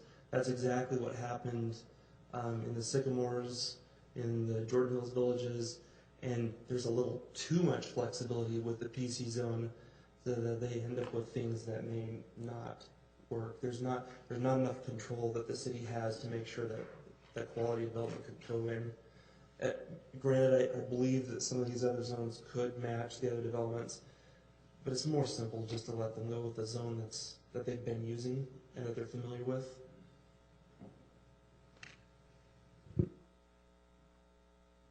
Just the connectivity to the other, I think, is what lends itself to allowing this particular parcel to be added to that which already exists. For me, that's my comment. Councilmember Southworth. Thank you, Mayor. I think to staff, could you tell me the difference between, if we went with your typical R1 whatever, zoning as opposed to WSPA, what is the difference in, we're talking low density versus low density, but they're not the same really. So what's the difference in the number of houses total? What are we talking? What's the difference here? 5, 10, 50? Do we know? Do we have a guess? Well, I don't know that we even know at this point. We haven't, we've had a sketch that reflects some of the circulation in the street systems. It shows Orchard Heights as continuing the open space area on the south part of the the south part of the site in the drainage corridor. I don't know what size those lots are. I don't, it's just too early to tell. This is really a text amendment to the zoning code, the textual area, the text area that describes the properties that are within the west side planning area. So we just don't have that kind of data right now. We have some discussion here. Maybe do you have some specifics on that you might add to it? Well, in the LSFR, of course, the base density is about 2 units per acre, but there's the buy-ups. And the buy-ups are the areas outside of the wash, with improved recreation facilities, superior or enhanced features on the homes, having porches, limiting the snout type houses, that type of thing. And so you end up with a density roughly about 3 to 4 units per acre. So I'd say that the lowest you're going to get is an 8,000 square foot lot. But like in Lone View, it's averaging between 8 and 10,000 square foot lots. So anywhere from 2 to 4 in the WSPA. Now outside of that, where are we at? Pardon me? Where would we be in the WSPA? We're anywhere from 2 to 4, depending on the buyouts. Now outside of the WSPA, what's that density range? I can't remember. About R18, R18 zone, R19. So. Okay. Secondly, it has to do with the wash, regardless of whatever zone. Doesn't matter.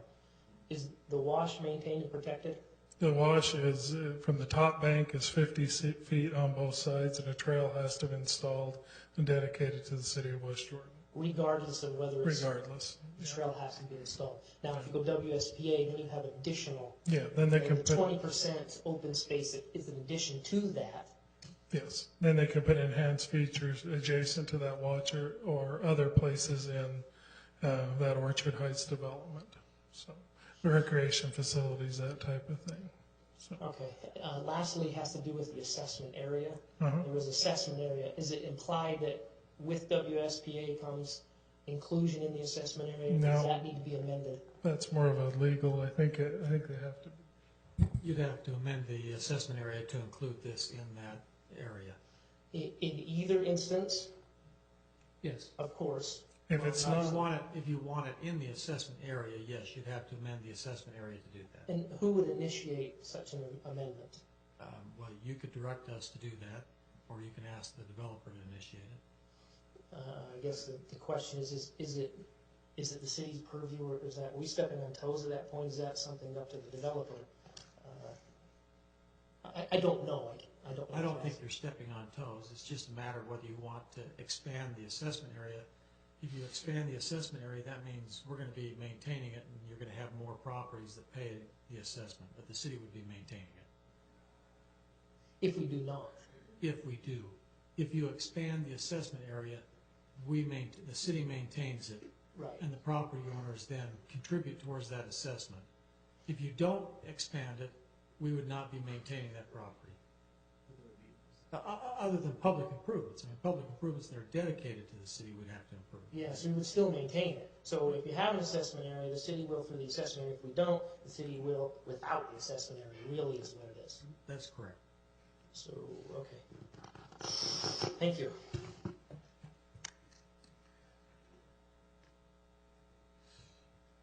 Motion would be in order. Councilmember Stover. I move that we approve ordinance 15-02.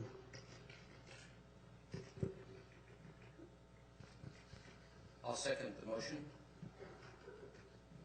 I have a motion by Councilmember Stoker and a second by Mayor Rolfe.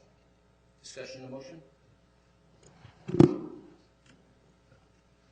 Councilmember Connie? Thank you, Mayor.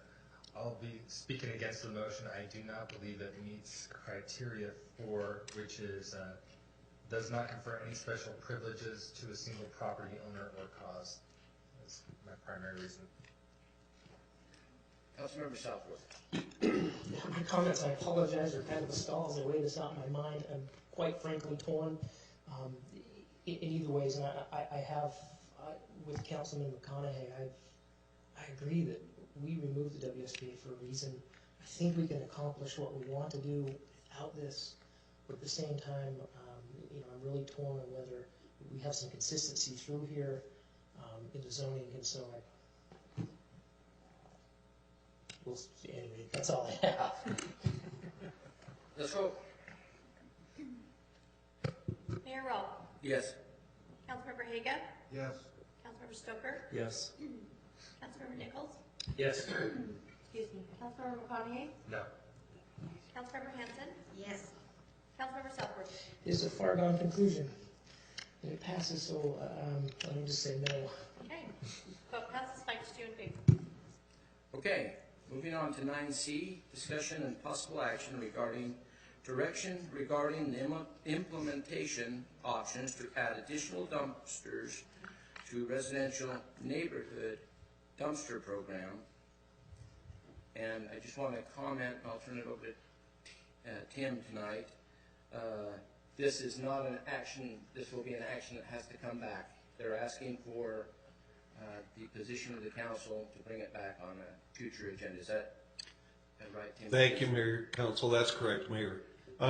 With this request for council action, we are just seeking your direction if you would like us to communicate and coordinate with ACE Disposal, our solid waste collection contractor, and come back to you, if approved, come back to you with a contract amendment.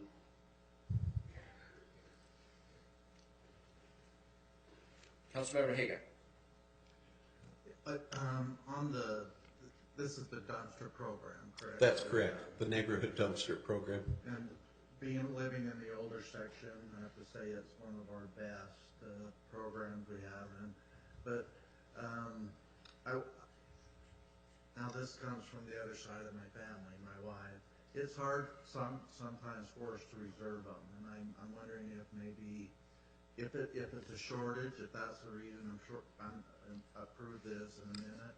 But I'm wondering too about the reservation system, how we're doing that too. Can you come back to us with that, just so we can see how it works? Cause certainly. It seems some of the residents have said they can't get them reserved. So. Councilmember McConaughey. Thank you, Mayor. I would be in favor of expanding the program. There is a significant demand. West Jordan is one of the few cities that does this, and I think this is something that significantly helps prevent deterioration of our streets and our communities. I'd definitely be in favor of looking at ways to increase this, but, and I add that but, I do have a little bit of a similar concern to Councilmember Haga about the reservation process, but just from a different perspective. The last 2 times I've had a dumpster delivered to my house, within about an hour, somebody else was there unloading equipment from a construction site and mentioned that they just talk to somebody in Public Works and find out where the dumpsters are going to be, and they unload their commercial waste in the dumpster in front of my house before I had a chance, and as a result, a couple nails that they left behind found their ways into my car tires. Well, that only happened 1 of the 2 times, but I'm not thrilled with that part, but I do like having the dumpsters being available, so I would just ask if, as an administrative action, we could find some way to make sure that these are being used by residents and not by commercial entities. Councilmember Southwood. I find that comment interesting because there was a time before I knew the policy, I went to get a dumpster and boy, we don't have one for like 2 months. I said, well, do you know where one's at? So I could, because they said, no, we can't tell you that. Oh, well, that makes sense. And so I'm surprised that somebody else, if that's the case, but I would just be a strong promoter of this adding to that. Somebody mentioned the broken window theory earlier today, and I believe that happens. And this dumpster program, I love it when a dumpster shows up and all of a sudden you see all kinds of folks bringing stuff and throwing it in. That means our neighborhoods are getting cleaned up. And I'd love to see more of that, cleaning up. So that's, I would be in support of adding to that program. That's a great program, free to our citizens. Well, they pay for it, but. So is everyone in support of having them bring back a agenda item to talk about adding dumpster. Okay, Tim, you have direction to keep the window. Thank you. Item 9D, discussion and possible action regarding Resolution 15-22, authorizing the mayor to sign an amended real estate purchase contract for the sale of the old County Library located at 1970 West, 7800 South, at the request of the purchaser, CTA. Bryce. Thank you, Mayor. This is an item that the last council meeting, council was given direction to staff to complete the sale. However, the purchaser has asked for some amendments to the sales contract. Due to that, the contract was not able to be completed in the time set forth in the resolution. As staff discussed this, we initially focused on the idea, can a resolution be amended? And we've amended resolutions over the years. However, upon further focus of the fact that there was a paragraph that stated that if it was not completed by a certain date and time, that resolution became null and void. Due to that, staff is recommending that if the council does want to continue proceeding down that road, it would be wisest and remove any possibility of challenge to just step back, make the advertisement, come back and do the public hearing over again. Then you can consider whether you want to still recognize the bid that has been placed, or if you want to go in a different direction on receiving a bid. So in the options that were given to you, option 1, I move to ratify resolution number 15-02, declaring the real estate purchase contract null and void, which is what it said, and declaring the property no longer surplus. However, what you could say is, add on to that, we direct staff to whatever you want. That could include going back and starting the advertising for a public hearing to consider the property surplus, or any other number of things that you desire to do. So what we have to reinforce is, we are sorry that we weren't able to complete that. Please tell us where you want us to go from here. Also, I'd like to point out that Mr. Dustin Erickson from CTA is here tonight. If there's any questions that you would like to ask him, he's the representative of the firm that made the one offer that we received. Any questions? Questions from council? Councilmember Haga. Bryce, I wanted to ask you a question. Just again, researching our surplus laws in our municipal code, I came across a section, and Jeff will probably be more familiar with it, that authorizes surplus property to be first looked, the city managers to allow directors of other departments to first look at that property to see if it's usable by other departments. And that's part of our code. And, I bring that up because we've been presented the green sheets, and I see a rental agreement that we want to make for a sign shop. I don't know if you're familiar with that. And I'm just thinking, well, have we thought about maybe that they may be able to use that building for their sign shop. So I'd like to maybe have the city attorney look into that law too, as far as if it is surplus, if the council body decides where to go with it, that we maybe still look in other areas of the city that it can be used, because maybe fire, police, finance, planning can use space too. So. We have not directly sent out an email or a memo to all staff saying, here's a piece of property. And the reason we didn't do that is because originally there was the communication with the council for letting the theater arts people use it. Then council gave a staff direction to prepare the actions that have been going on. Similarly, when the county worked with the city to make the transaction for the old library for the parking lot behind, I don't believe any of those things were done in that one, even though we did go through the surplus property public hearing and such. So sometimes you look back on ordinances and say, man, have we even really been following them? And so I would just encourage that if we want to hold that to the letter of the law, maybe we need to look back and see if we've been very consistent in that. But we will do what the council directs us to do. Councilmember Southworth. Thank you, Mayor. You know, the previous suggestion, I don't know that there would be any department head that would even dare say they'd want to use that based on the politics surrounding it and about the way we acquired it and its specific use. I don't know anybody touch that with a 10-foot pole, but my question has to do with, I vaguely recall in the back of my memory over the last few years, we've had multiple public hearings and resolutions that we've brought back to amend just the resolution without going through another public hearing, because we held a public hearing on the subject and we had to come back to make a small, a minor change to a resolution. And why does that not apply? And the reason I ask is we went through the public hearing, we went through all this public debate, and rightly so, and we studied that here on the dais, and we made a decision. And now on a technicality, we have to go through all of that again. I think that's a little disingenuous to the folks that came, the opinions that were spoke, and can we not bring that resolution back with just an extension on the time? Everything else can stay. Well, to answer your question, Councilmember Southworth, yes, it is true we have modified resolutions in the past, and the legal staff went back and researched those and validated that I think since, about 2008, we've done about 4 resolutions. However, there was something unique to this one resolution. There was specific language that said if it was not completed by this certain date and time, it became null and void.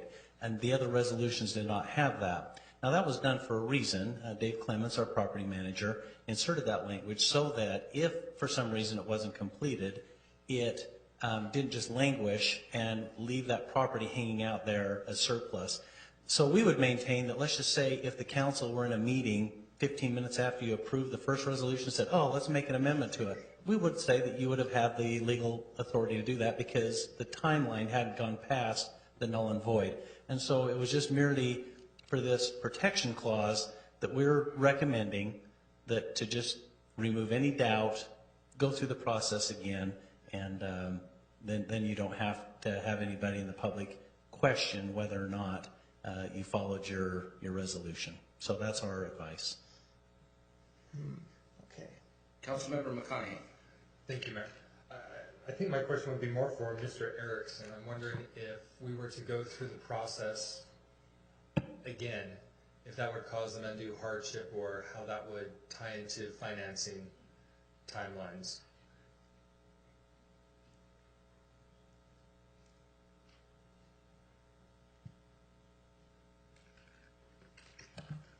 Members of the council, I'm Dustin Erickson, Executive Director at CTA Community Supports. So, do you want me to answer your question? Yes, please. Yeah, and if maybe I can can I backtrack just a little bit and explain why I didn't sign the contract? Absolutely. The information we have in here was rather sparse and very summarized, so that would be helpful. Thank you. Okay. Yeah, the reason why I didn't sign it is because the contract didn't allow any period of time for due diligence. So essentially, after we met about a month ago or whenever that was on Wednesday night, I got the contract Thursday night to sign, and I had to have it in Monday by 5 p.m. And there was no period for due diligence to even have an inspection, a phase 1 environmental study, those types of things that the bank would require. So at that point, we drafted some language of some things that we wanted to change just so we could have those inspections done. And since that period of time, I've had an engineer out there. I have a report back that I'm comfortable with. The bank is just about done with the environmental study. The bank is ready to close to schedule the closing. I told them to wait until we're done here tonight to see how that proceeds. So our intentions are still to buy it, but I just wanted to impress on the council that I wasn't comfortable signing a contract that would essentially hold me to $1.25 million within a couple of days and wouldn't give me a period of time to have it inspected and get out of it. I would essentially be, held to that, and that's just not responsible business. So that was really why we did it. So, and to answer your question, I'm in a position where I need some operable space by this summer. I'm not going to say that I wouldn't still be interested in the property if you decided to go through the bid process again. But I would have to say, in all honesty, that I would need to be looking at other options too, because I have no guarantee what's going to happen with that, just like it was before. But just wanted to impress on you the reasons why we got to that point was just because of some things in the contract. And in hindsight, before the contract came to the council, probably should have had some of those things put in there, but this has just happened, So anyway, more questions? I have a question. Thanks for answering the question. So can you go back, when were you first approached about purchasing this building? I wasn't approached about purchasing the building. I was approached about possibly if the city acquired, when you guys were in the process of acquiring it from the county, about the need to share parking because we own the adjacent property. And at that point in time, I expressed an interest in purchasing the property because I've been interested in that property since the library moved. I've had a realtor that's made a couple inquiries to the county over the last couple of years about purchasing it, and we just ran into a dead end. So. Did you send the mayor a letter of offer before the bidding process? I don't know exactly what I gave the mayor. I gave him a letter expressing an interest in the property. Yes. I don't know if I put an offer. I don't remember if I put the price on there or anything like that. But, just a point of order. It sounds like a deliberation here. I would second that. You don't have to answer the question. Are you done? I don't have anything to hide, so Please. So I think Councilman McConaughey was wondering, do you have, if we go through, we could make a decision tonight, or we could choose to go through another public hearing that puts us out another 2 weeks. Does that put you in any financial bind or anything of that effect? Do you have a preference, I guess is what I would say.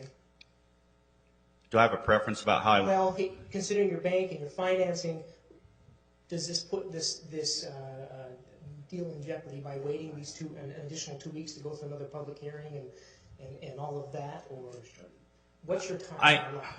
I don't know that I have a firm timeline other than I need something by the summer, but the longer it goes on, the more it makes me wonder if it's really going to happen. Sure. With everything that's surrounded by this, but I mean, my financing is secure. The only thing I'm holding off on is I have some expense with the title company and some things like that I don't want to expend that money until I know what's going to happen. So that may delay it a couple of weeks. Okay, thank you. Thank you.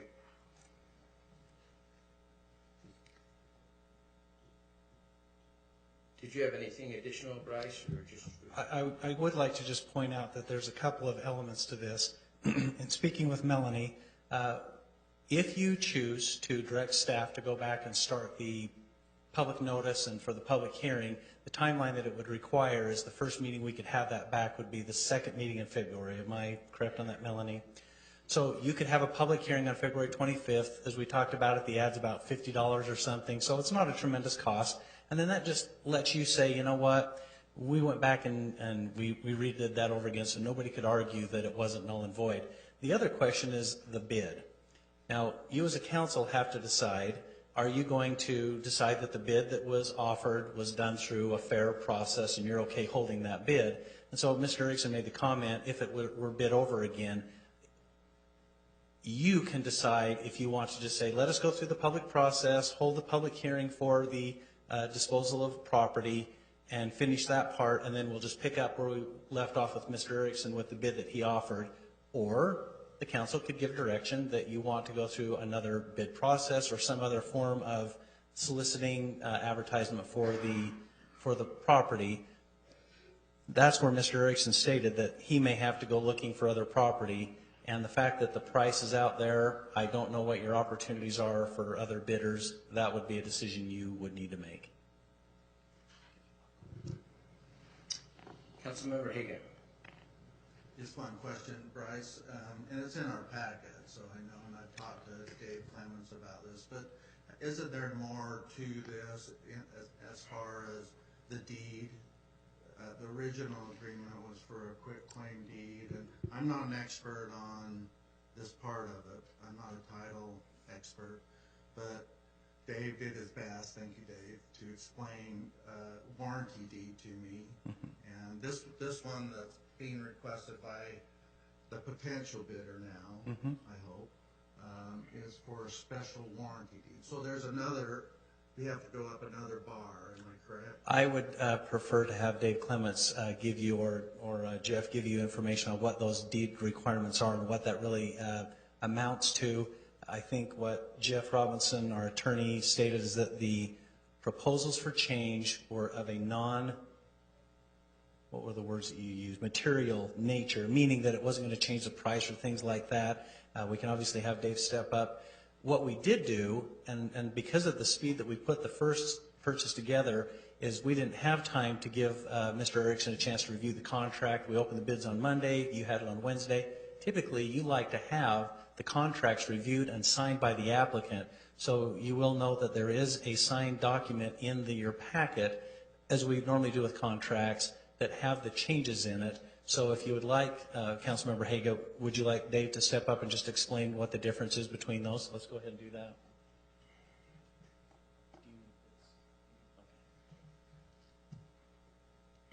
So I think in the bid process, we requested that, I guess we didn't request, we just pretty much stated that the city would give a quitclaim deed to the property. A quitclaim deed simply is a deed that says, whatever I own, you get. The city hasn't owned the property for more than, 2 months now at the most? And we didn't want to make any kind of warranties of any kind because we don't really know the history of that property other than the last 2 months. So, but in working with his lender and his title company, he prefers a special warranty deed. That's not foreign to the city. We use special warranty deeds all the time. The special warranty deed simply says, in layman's terms, we're going to give you a warranty as to what we owned and only to what we owned. So as opposed to a general warranty deed which says we're warranting this property and everything about this property for its entire history. A special warranty deed says we're only warranting as to our title, which we've only held for 2 years. Or 2 months, I'm sorry, 2 months. So I mean, I agree with Jeff. It's really not material to what we're trying to accomplish. I don't have a problem with it. We use special warranty deeds all the time. I would have a problem if they asked for a general warranty deed. I would recommend against that. But given it's a special warranty deed, I don't have a problem with that. If you have any questions about the deed form or anything, I'm glad to answer those. I have a different question. As per the contract as I read it, the successful bidder had until February 4th to make inspections of whatever nature he needed and still had a ability to exit the contract up until the closing at February 4th. I don't believe that was in the original contract. In fact, I heard that the bidder's comments, and I appreciate those, but typically in a bid-style environment, there is no due diligence period. You're bidding because A, you have the money, and B, you're interested in the property. So there is no due diligence period in a bidding-style environment. If you want to do due diligence, you can do that presumably beforehand. Now, having said that, we as a city only gave 3 weeks between the advertisement and when the bid was due. So that doesn't provide a bidder a long time to provide do their due diligence. The ad did say that if they wanted to inspect the property prior to bidding, they were welcome to do that. But to the bidder's point, even inspecting the property would not have allowed him to do, let's say, an environmental phase 1 assessment. So again, in a bid-style environment, you're typically not going to do your due diligence unless you have a longer bidding period or longer bidding window open, which we just didn't provide. But Mayor, if I heard you correctly, I don't remember saying that they had an opt-out clause after signing the contract due to inspection. It's been a while since I looked at the original contract. Now, this new contract, the amended contract in your packet, did allow them, I think, until February 11, to inspect the property and then affirmatively back out before that period. Okay, thank you. Councilmember Stoker. Thank you, Mayor. You know, with whatever happens with this property, I know there's a variety of opinions with this. You know, I think from my personal standpoint, I'm just hoping to see, you know, a respectable facility within our city that our arts groups, our community, and our residents can be proud of. And I've reached out to several foundations that are interested in supporting arts facilities, and I didn't get very far. They told me that unless I bring some sort of money to the table, they won't even talk to me. And so, and I guess that's really where it comes from. You know, I know there's some interest in keeping this building. I know there's some interest in selling this building. But without some money, we cannot approach any foundations to build a respectful building for our community. I know that there's a variety of reasons we can do that. There's economic development of being able to have that kind of a facility. There's just pride in your community of doing that.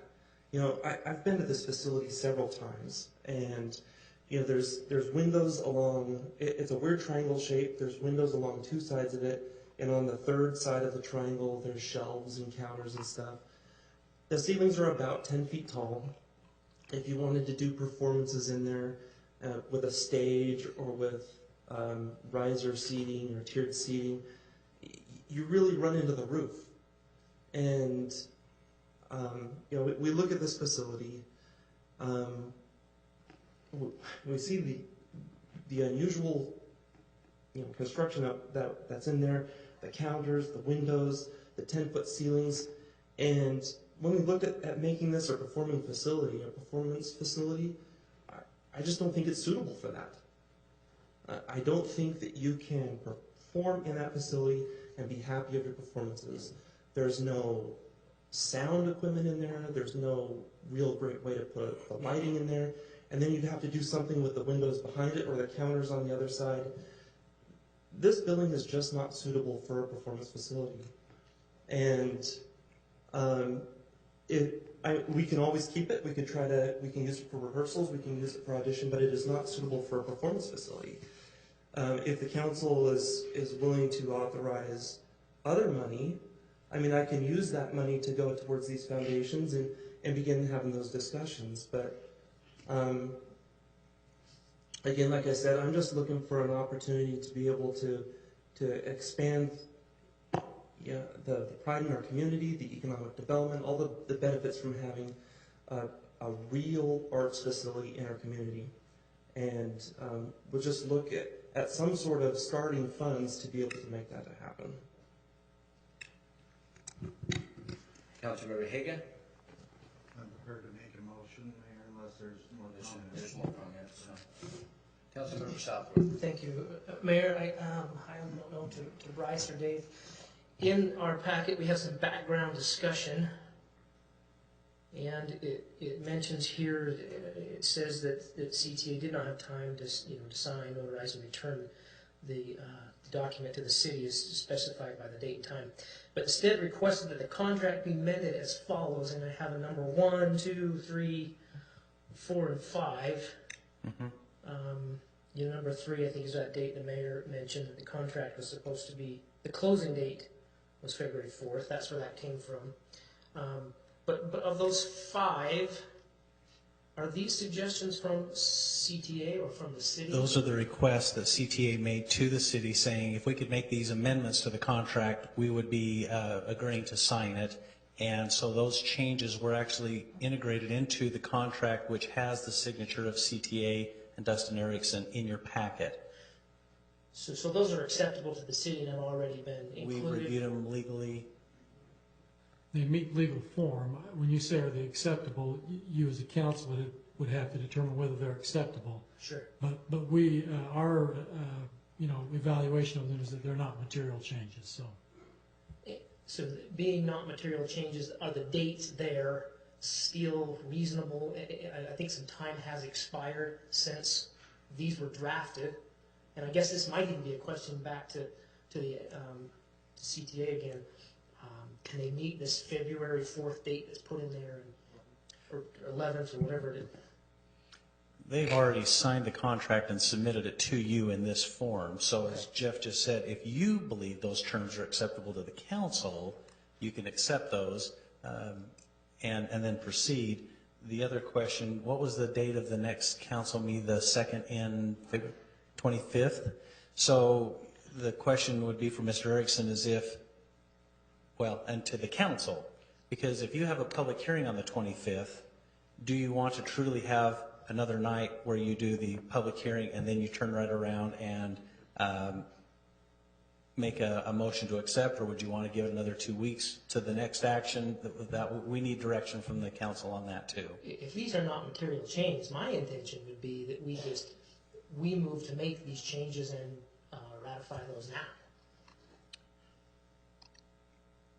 Which would require you to amend the prior resolution. Sure. Because currently the resolution, everything is null and void, so.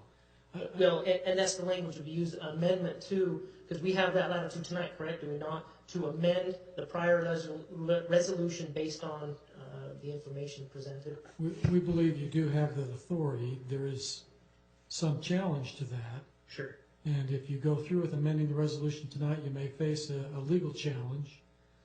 If you want to take that risk on, you may. But as Bryce indicated, the safest way is to start all over. And so you start with your public hearing to surplus the property and accept the contract after you've done that. And you could do it on the same night like you did on the 7th, or you could instruct the staff to give it till the next meeting, and that's where we're saying, tell us what you want to do. I want to move on with the project. So the safest, if you still want to honor the sales offer, would be to avoid potential challenge, set the public hearing for February 25th. You could instruct the staff to modify, work with the developer or the purchaser to modify the dates such that it would give enough time after the 25th public hearing and action to finalize and close on the, it might be a week or something, and to close on it and it could be done. So there would be, I would anticipate some changes and signing of that contract, which it's customary for the staff to bring a signed contract to the council before you act on it so that you know. And this is where we just got in a bigger hurry based on what we believe were council direction to advertise, open the bids, and have it at the next meeting. In hindsight, we would have done better to give it a little time. So if you're willing to give it that time and Mr. Erickson's willing to accept that, that would be the safest approach. Councilmember McConaughey. Thank you, Mayor.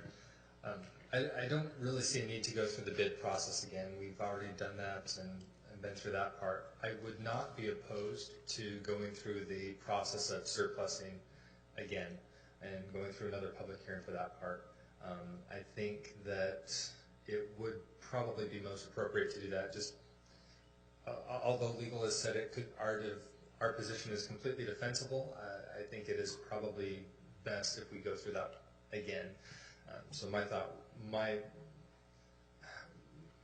I would support going through the public hearing on the next available meeting, which sounds like this is the 25th, and moving from that point, but not going through the whole bid process. We've already done that. Because it was over the holidays, we extended it even further than we normally would have. I think I would be happy just moving with the surplusing process again. And then obviously making the changes here to whatever contract would follow that council action should that surplusing happen.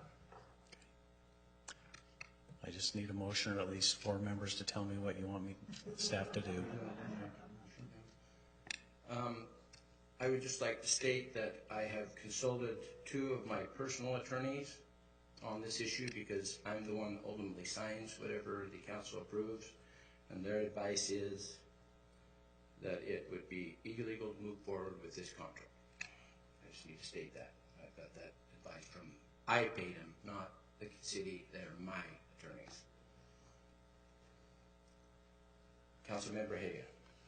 I move to ratify Resolution 1502 declaring the real estate purchase contract null and void, and the one in our packet null and void, and declaring the property no longer surplus.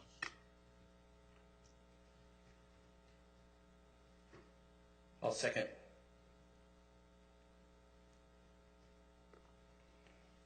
Discussion to the motion? Councilmember Hagan. I'm agreeing with the mayor from the very beginning, just for public reference. I saw these clauses, I knew they were problematic, and I sent them to our city attorney. And I think, Jeff, you received that and replied back to me that it was prescribed by the city manager that we go with different options. I don't know the council consensus really that we had as far as all these other amendments, but I would agree with the mayor. I think it's violates our code as a resolution is a direct executive order of this council body, and that clause was violated, and the clause in the clause of the date in the contract was violated, and it perpetuated the contract null and void. And so that's why I make this motion, and of course I'm in favor. Let's vote. Yes. Quick, a little clarification. Councilman McConaughey mentioned going back to a public hearing. I welcome that. Putting the property up for surplus again, if that's what we need to do. But I don't think we need to go through the bidding process. Is that what we're anticipating with this motion? Or what is this motion? No, this just not declare it surplus, so I would say you could make another motion to begin the surplus property. That would be the cleanest way. Then if this passes, then to make a separate motion to have a public hearing to declare the property surplus. This is taking the resolution, I think. And making it null and void. Making that, then a new motion could be made to have it come back on a future agenda. Do we need to go through that? What I'm saying is the intention, I believe, is to bring this back. So do we need to take that step to go that far? Well, that's up to the council. I told you my advice. Mr. Robinson has some thoughts. Please. I guess Dave and I talked a little bit off the side here, and I guess we're just, although this doesn't go to the motion that's been made, I mean, you can proceed with that motion, but if you decide to go forward with another public hearing, I'd like to take some time and look at the bid process and be confident that you can just rely on the past bid process. If this motion passes, I think you clearly have to start the public hearing over to surplus. And I'd like some time to look at the bid process and see if we can really rely on the prior bid or whether we have to go through the bid process again.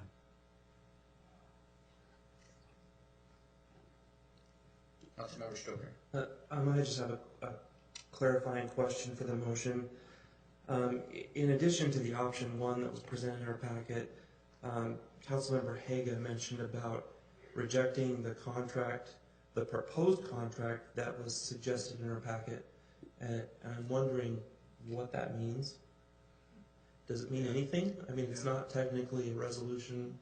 Currently, the contract that is attached to the staff report, it has not been approved by anybody, and so it's doesn't have any effect right now anyway. Okay, but if that particular contract were to Well, in our well, sure. In our packet, there's just a contract that's signed by the bidder, and so it really doesn't coordinate with what we passed last council meeting. It was a different contract. That's true. It is a different contract, and so it would, if we allow legal to review the validity of the bid, and let's give him time to do that, then you would at a future time have to ratify or approve a new resolution. I would propose we just pass it as a whole new resolution number to avoid any confusion. So if it requires a new resolution to do a revised contract in the first place, I guess I would prefer to see that language not in the motion about any future contracts. Was there language in the motion about a future contract or the existing contract? The one that was approved on the 7th, and then the one that's proposed in the packet, because the buyer signed it. That's the way I understood the motion. Not any future ones that could come back on the 25th or future down the road, just the one that was on the 7th that was approved by the council, and the one that's in the packet for tonight. But if the one in the packet comes back word for word on the 27th or whatever, have we already pre-denied it?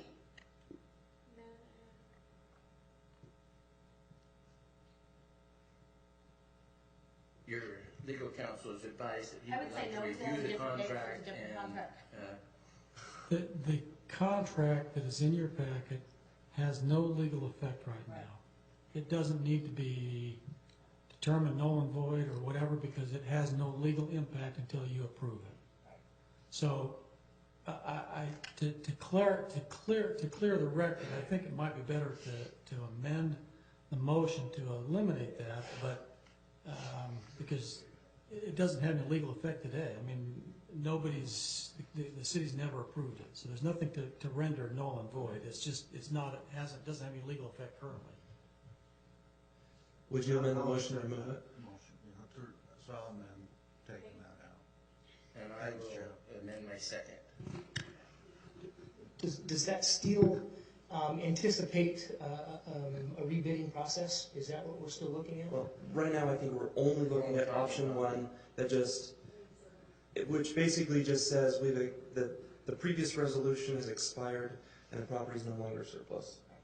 And it just ends at that. Okay, but now you have to start over. But then you would need a new motion to start over. With surplus and bidding, the whole gamut. Well, actually, we only right now at this time have given advice to start the surplus property public hearing and notice period over again. Our attorney, Jeff Robinson, has asked for some time to review the validity of the current bid that you have, or whether, based on language in the resolutions or things like that, you would need to start over again. So we can't answer the second portion. Do we have to go through the bid process again? If you'll allow that review, we'll get you a response.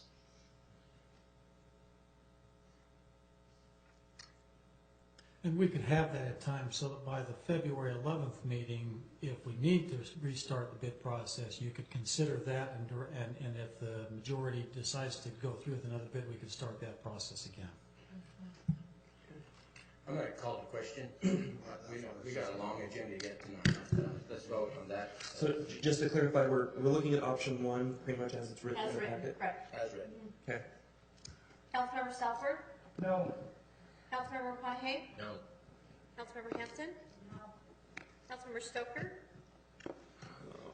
Can I say pass? Nope. Can't. That's why you get paid the big bucks.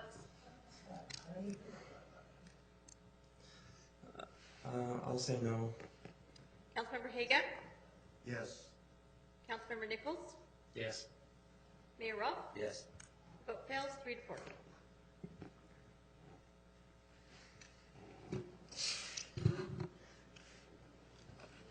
Yes. Councilmember Stoker. I have a different motion that I would propose. I would move that we accept the language of resolution number 15-02, which expires the contract, and declare that the property is no longer surplus, but that we move forward with a new surplusing, a new public hearing to determine the surplus of the property, and to direct staff to examine the validity of the bidding process. I'll second. We have a motion by Councilmember Stoker and a second by Mayor Rolfe. Discussion of the motion. Councilmember, excuse me, you were first. Councilmember McConaughey. Thank you, Mayor. I had tried to get my light going for a while now, but Okay, sorry, I was looking this direction. no worries, no worries. My questions were kind of twofold. Number one, I was wondering why we needed to have that first motion to dissolve or to nullify what was done before. I thought the time that passed already would have done Well, this. and just to clarify, in my motion, I didn't ratify the resolution, I didn't nullify it, I just said accept the consequences of the termination language. Okay. I'm okay with that one. Then my second thought was, when we started this process originally, we started off with the bidding process before we even did the surplusing process. So I'm wondering why there would be any question as why we would possibly even need to go back to the bidding process again, because that's we're just fixing the surplusing part. But if that's the case, does it make sense to, well... May I explain? Absolutely. It's been a long time since I reviewed the bid itself, and I want to read the terms of the bid and make sure there's nothing in the bid that would somehow invalidate the bid because we didn't ever go through with the contract. So that's essentially what I want to look at. Can you also walk me through the timeline? If we were to go back to the very start and start with the bidding process and then the surplus process, what that timeline would look like versus the timeline of just going through the surplus process again? Well, as soon as you could have a public hearing would be the 25th. Would that be for? That's for surplusing property. So we could go out to bid. If we were to go to bid first, how soon could that happen? So what I was saying is that we could have a determination regarding the bidding process for you by the 11th of February, so that on the 11th of February, if you wanted to direct us to go bid, if we needed a new bid, you could give us that direction on the 11th, which means we could then redo the bid process immediately after the 11th. And we left it out. We left it open. I can't remember how long we left it. About 3 weeks, wasn't it? About 3 weeks. So approximately 3 weeks after the 11th, approximately, you'd have the bid process, the bids in. That falls, sometime shortly after the 25th, after you have your hearing on the surplus. So assuming that the property is surplus on the 25th, you'd be prepared to close the contract after the bid, depending on what bids you get. Okay, so I'm trying to see this a little bit differently. So we don't necessarily have to do bidding process, conclude that, and then move on to the surplusing process. These are things that could run concurrently, so we're not necessarily wasting time by waiting until the 11th. Yes, that's correct. That's what we did before, and we're still confident that you can run those things simultaneously, as long as the contract is not closed and the sale closed before the property has been surplus. Because if you have a hearing on the 25th and it is not surplus, you could not go through with that sale. All right, thank you. And where my line of questioning was coming from is concern for the timeline, because frankly I was hoping originally when we started this process that at this meeting we would be accepting a bid from an architect to build a new building, or at least sending that out, not stuck right here. So timeliness for the potential buyer as well as timeliness for getting something new under construction, because I'd really like to see that well underway. Bryce, that's a totally different item. So I just wanted to point out the minimum, Dave Clemens just pointed out the minimum is 1 advertisement and 10 days. We went longer because council gave us that direction. And again, if it's determined that we do need to rebid it, we would ask for the council at that meeting on the 11th to give us a full spectrum of what your anticipation is for that bidding, the way we did it before or some other method. So. Can I interject a little bit? Our city code states that we are not to open a bid. It has to be advertised, and it shouldn't be opened no sooner than 2 weeks after the day it's in the paper. Not 10 days, 2 weeks. 14 days. Correct. Well, we'll look at the code. We'll follow the code. And either way, to clarify my motion, the last part of it where we're directing staff to evaluate the legality of the bids, the point of that is to make sure that the I's are dotted and the T's are crossed, and they have a time to make sure that the process is legal and lawful, so that we don't have any hiccups in the future.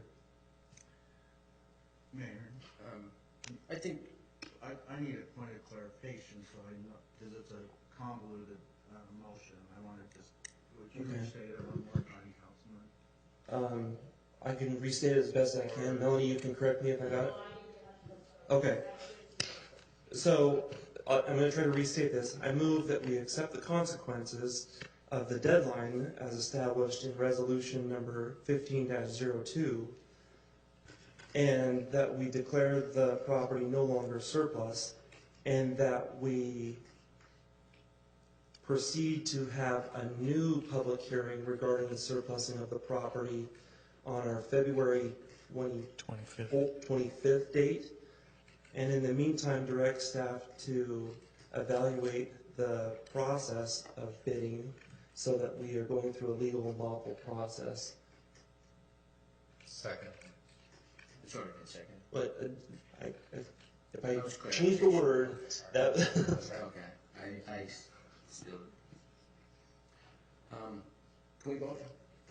I'm going to oppose this motion still. I would personally like to see this real estate property sold like property we buy, and that is through broker, through offers, and I guess I was taught, if you do things right the first time, haste makes waste. This is 1.25 million dollars of our taxpayers' money, or in a building in real estate. And I think it deserves proper advertising through MLS, so we can open it up to anybody. We might even get somebody that wants to put retail in there, and then we would get tax increments. So I'm going to oppose this motion because I'm more concerned about, we're still not thinking it out because we're trying to accommodate one buyer, and so I'm going to oppose this motion. I call the question. Councilmember Hanson? Yes.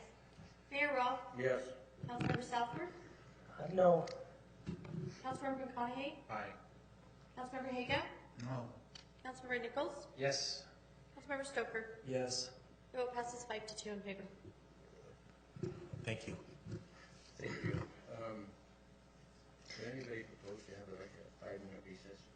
I'll do that. Just real quickly though, if we could, while we have the applicant here or the buyer here, I think, I don't know, I can't express for everybody, but my own opinion was that with all haste, we move this forward. We do it right, but we have no intention of backing out. At least I do not have any intention of backing out of what we agreed to do already. And with that, I would move to take a 5-minute break. Second to both the settlements regarding the action and the recess. All in favor? Aye. 5 minutes only. We still got a long ways to go.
is, yeah, I understand.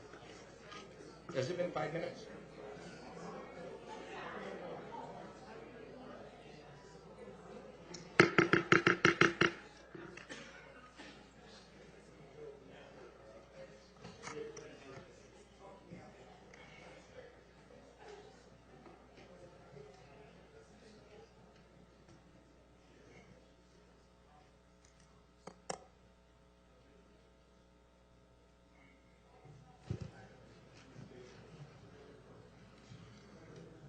While we're waiting for the other council members to take their seat, I just wanted to note that House Bill 93 did not get out of committee. Oh. Cross that one off the list. Already?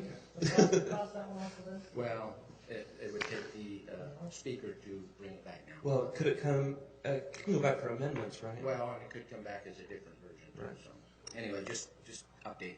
Okay, item 9E, discussion and possible action regarding ordinance 15-02, amending the 2009 municipal code, Title 3 and Title 8 regarding the facility use policy.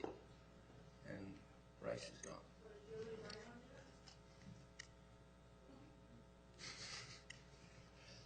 Council, we brought this to you about a month ago to preview all the changes and different things that we did. We looked at the facility use policy. We took some of those items that were consistent and put those into the code. And then after meeting with many of the leagues and different things like that, we actually made some of the changes that they had requested and put those into the policy. Questions for Julie? Councilmember McConaughey. Thank you, Mayor. One of the concerns that's been brought up specifically by the youth theater was that they would no longer be allowed to have their events here in City Hall. As I went through this, I may have missed it, but is there something in this that particularly calls that out, or? No, there's nothing in there. What we were trying to do was to create more space in City Hall for different things and to keep the community room looking spectacular as it does, and finding other places for some of the theater groups and other meetings to be held. So there's nothing in this, though, that if for some reason those other venues are not sufficient, there's nothing that would prohibit them from reserving the facilities here within City Hall and using them? Inside the policy, if I don't know exactly what page or anything that it's on, but if they damage anything, if they have a deposit and their deposit is withheld, or if there's a conflict, it can go to the city manager to be determined if they can use the facility or not. And if they have damaged things and part of their deposit has been held, they can be refused for any reason for using the facility. And that's not specific to any one group, that's just in general. It's everybody. Okay. Other questions? A motion, question? Just a comment. I posed this question to several members of the community about whether or not we should do stuff to protect City Hall or whatever. And the general feedback I got is it's a community room. It should be available to the community. But then, just this morning, I was able to kind of walk the building with Jim Writing, and there are dents and dinks and scratches and stuff that just happen all over the place. And so I want the community to be able to use the building, but then also want to kind of protect the building so it's nice for moving forward. And I don't know if that means supervising youth groups or restricting how late they can run or what, but I want to make sure our building stays nice, but we still allow the community to use the building. Mayor, if I may. Yes, please. I realize that we're running short on time, so I'll try and be brief, and hopefully Celeste will forgive me for sharing her name, but I did have a very frank and direct conversation with her because their group has been, damage has happened to City Hall and it's been associated with their group. So I asked her about it, and specifically what can we do to ensure that this doesn't happen again? What if we were to modify the facility use policy to require a certain number of adults for every number of children under age 12 or something like that? She reassured me that with her group they do have adequate supervision, and she also expressed frustration that oftentimes there are other events running concurrently with theirs, and people seem to confuse the two. For example, for the last couple of weeks, we've had the Way Biggest Loser weigh-ins going on here at City Hall, while we've also had other groups happening, and confusion has resulted in her group taking the blame for something that they didn't feel was caused by them. So I want to point out that even though we think there may be the association, those groups that do use City Hall very much appreciate the ability to use it and want to continue. And I want to be very, very careful that we make absolute certain where, if we're going to allocate blame, we're 100% certain, and we work with that group to resolve it, rather than just say you're no longer able to use the City Hall. I think we want to be clear, we haven't blamed any one group. As a council, I haven't heard that, but from various members of staff, I've heard direct accusations towards that group. I'll leave it at that. Mayor? Yes. Just one thing of clarification. It's my understanding in the past that we've not allowed groups to use the council chambers. And then apparently in the recent past, that has been happening and chairs have been slid out of the way. So I want to be clear that, the community room, if the council's in agreement, that's a fair place to let public use that as long as they take care of it. I would question if we want to just ratify that we don't want to use the council chambers in any way that would remove the seating or the podium because it messes up the sound system and things like that. I think from the issues that I've heard, if we just said, we're saving this room for council meetings or things of that nature that keep it in its current format, I think that would remove a lot of the problems. So for whatever that's. Councilmember Hagan and then Councilmember Southwell. I'm just going to concur with the city manager.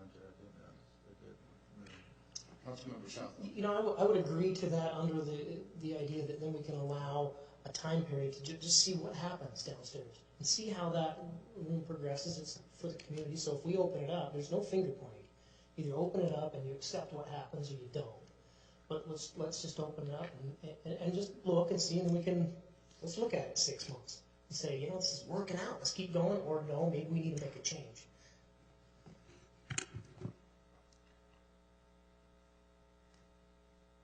Anybody with recommendation, action?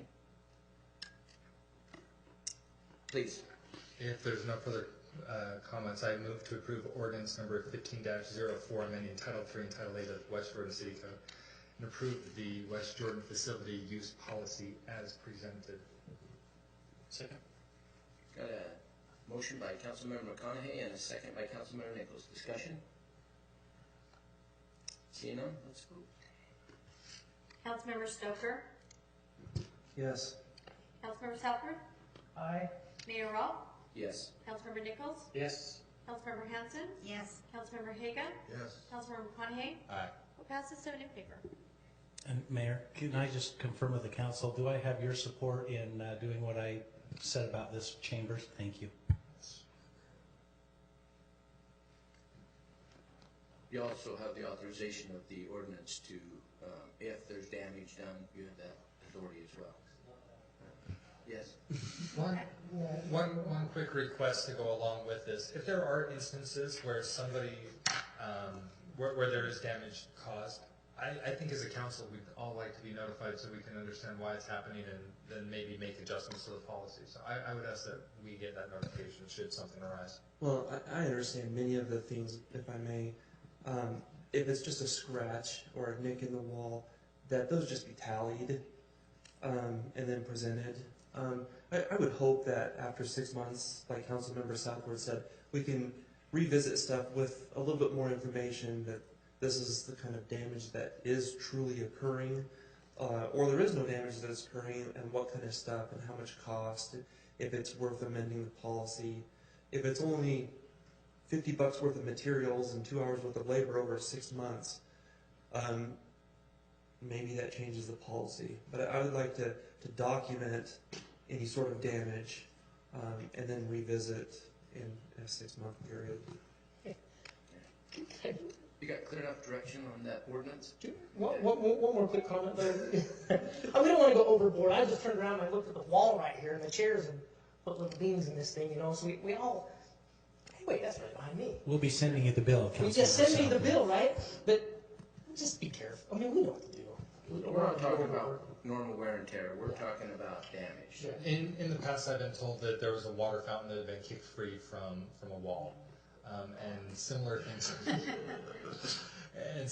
So I'm not necessarily asking that we get notified if chairs are 2 centimeters out of place or something like that. Free is pushing it, but. Moving on. 9F, discussion and possible action regarding ordinance 15-05 declaring a development moratorium for 4 months for multifamily housing projects. Jeff.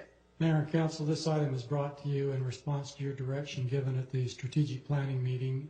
If you have any questions, I or others will attempt to answer them. Does anybody have any questions on this? It seemed like we were pretty united on that. Yes, Councilmember Nichols. Just a motion. Please. I move to approve ordinance 15-05. Second. Okay, I have a motion by Councilmember Nichols and a second by Councilmember Stoker. Discussion of the motion? Let's vote. Councilmember Haga? Yes. Councilmember Stoker?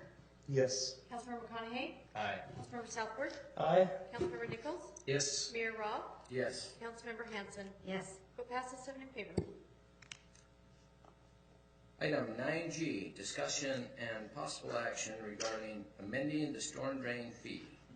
Bryce.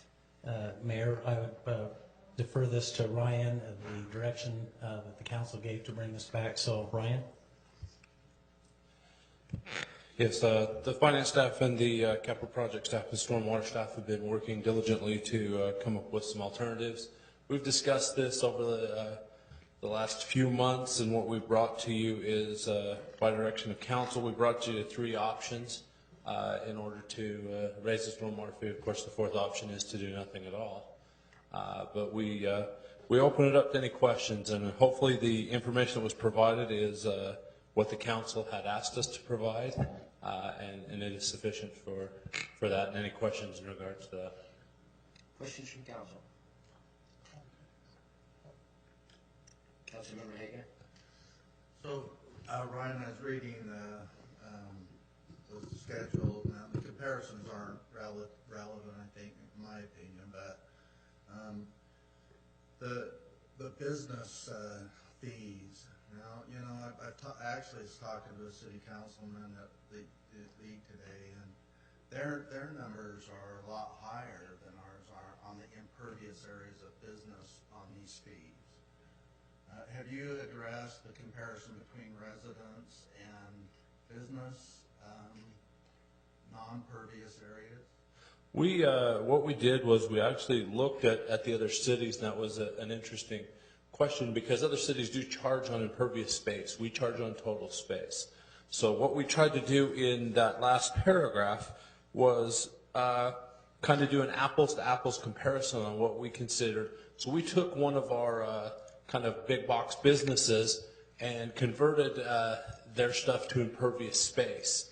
And we did show that all 3 of our options would still be lower than any other city in the valley for that business. So if that same business were to go to another city, we would be less than all of those others. And that's what that last paragraph kind of explains. So we did look at that as we went through. Most places do an impervious space of about 2,500 to 3,500 square feet.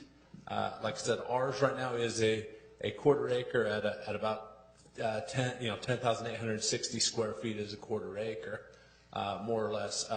As we looked at this one, about 77% of this space, this 10-acre space, was impervious space. So that basically made it on our thing. We were around 8,000 feet of impervious space is what we were charging for. So we are much higher in that regard as to other cities. And then just one last question. I'm not, if you don't know, it's okay. If the council votes to approve this motion, how much revenue would that generate? It would generate, depending on which option you use, the lower option would give you about $850,000 per year in revenue. The higher option would give you $1.3 million.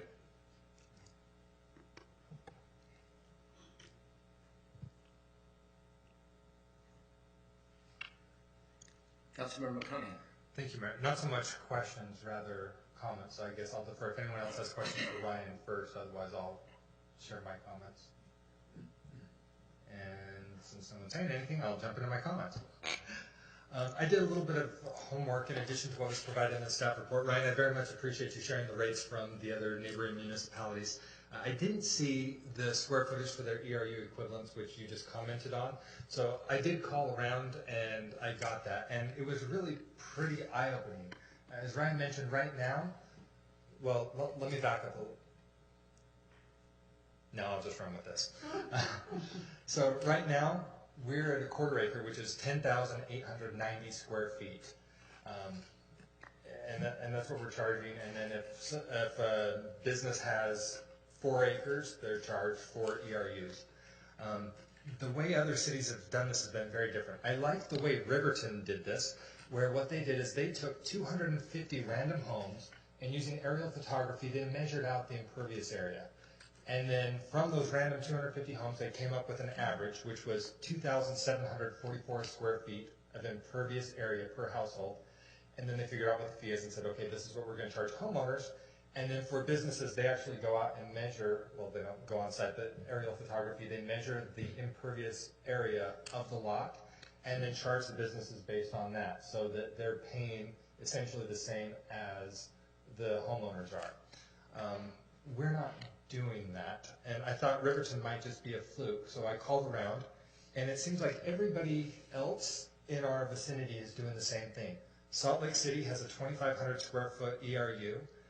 They don't have a cap. They actually charge for whatever the impervious area is. West Valley, it's 2,830 square feet, so 2,800 square feet, same thing. Orem, 2,700 square feet. Sandy, 2,816. I mentioned Riverton, 2,744. South Burns higher at 4,752, but we are way out there at 10,890. The other thing is every one of those other cities does measure and only charge based on impervious area. Some of the other things that some of these cities did that I like was, let's see, it was West Valley. They offer businesses a rebate on that fee if they retain water on their own property. If they're not contributing into the system, if they retain it there, they have their own ponds and then it goes down into the ground that way, they can get a rebate on the water. Riverton Orem took a little bit different approach, and they don't have a lot of infrastructure there, so they're, instead of doing quantity rebates, they're doing quality rebates. So if businesses sweep their parking lots monthly and do something for litter control, they can get up to 40% off of that. I like anyway, the reason for going down this and sharing what I found here was we seem to be the odd man out in that we're just saying total area we're going to charge you. I appreciate what Ryan said where it may not be a huge amount of difference in the end, but it comes down to a perception of fairness. And there may be some places where it could make a difference. And I think I'd like to see us pursue a different path rather than just change the ERUs. If we're going to change that and lower it, the argument's going to be you're now hurting business. And I don't want that argument to be made against us. I would like to make sure that we only charge for actual usage. And I think that we have to change both sides. If we lower the ERU and change that equivalency, we need to only charge for what's used. And then we also have the separate conversation of the rate, and I would like the rate to be driven based on bonding needs. So if by making that change, we're no longer looking $6, we're looking $5.50, $5.25, something like that, I would like to see staff come back with an option like that rather than pass this one tonight. Because tonight I feel like we're still disproportionately heavy weighted on the residents because we're not paying for actual usage. Councilmember Stoker. I just wanted to offer some clarification with regards to the Salt Lake City rate. I happen to know a few things about that. It's true that the ERU is 2,500 square feet, and they charge businesses this $2,500 per square feet, which is equivalent to the impervious area of a house. But, and I'm only speaking about Salt Lake City. I don't know what the other municipalities do. There is up to a 70% discount if they are detaining their water on their property, where the typical resident isn't doing that. And in Salt Lake City, there are several businesses that don't detain their water, and so there are some that are paying a really high stormwater rate. And so when we look at this, we look at a 6,000 square feet for an ERU. I think it almost gets a little more comparable to Salt Lake City if they were at 2,500 but getting a 70% discount with their detention. So I just wanted to offer that clarification because I know it came back to me. We need a motion, just. That's exactly right. Please. I move that we suspend the rules to allow the meeting to extend beyond 9 o'clock. Second. Have a motion and a second. Amended motion to allow the meeting to extend no longer than 10 o'clock. Okay. No longer than. Yeah, I'll accept it, sorry. Okay, we have a motion by Councilmember McConaughey, a second by Councilmember Nichols. All in favor? Aye. Aye. Any opposed? Motion carries. Okay, back to the discussion.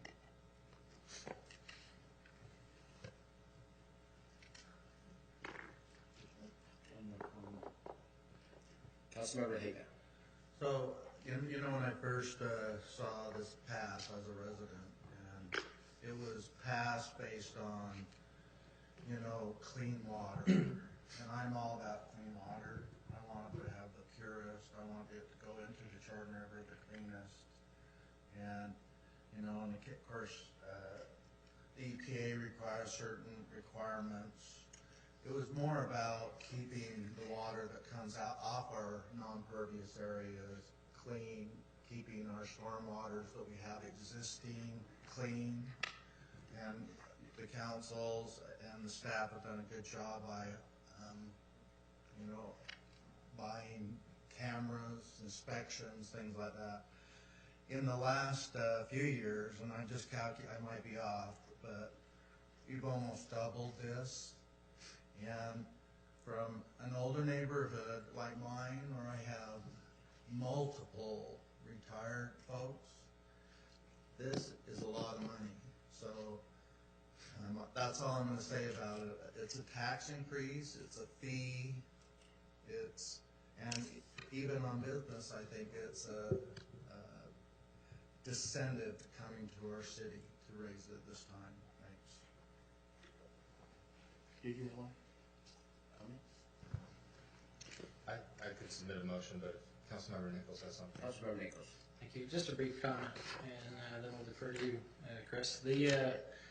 Just another point. Steve Jones, I hope you don't mind me putting you on the spot, but something you mentioned earlier, it's just something I think we should address because it's just kind of out there, and it's the fact he made an interesting argument that what's more important is that we do the right thing, not that we compare to our cities, and I do agree with that.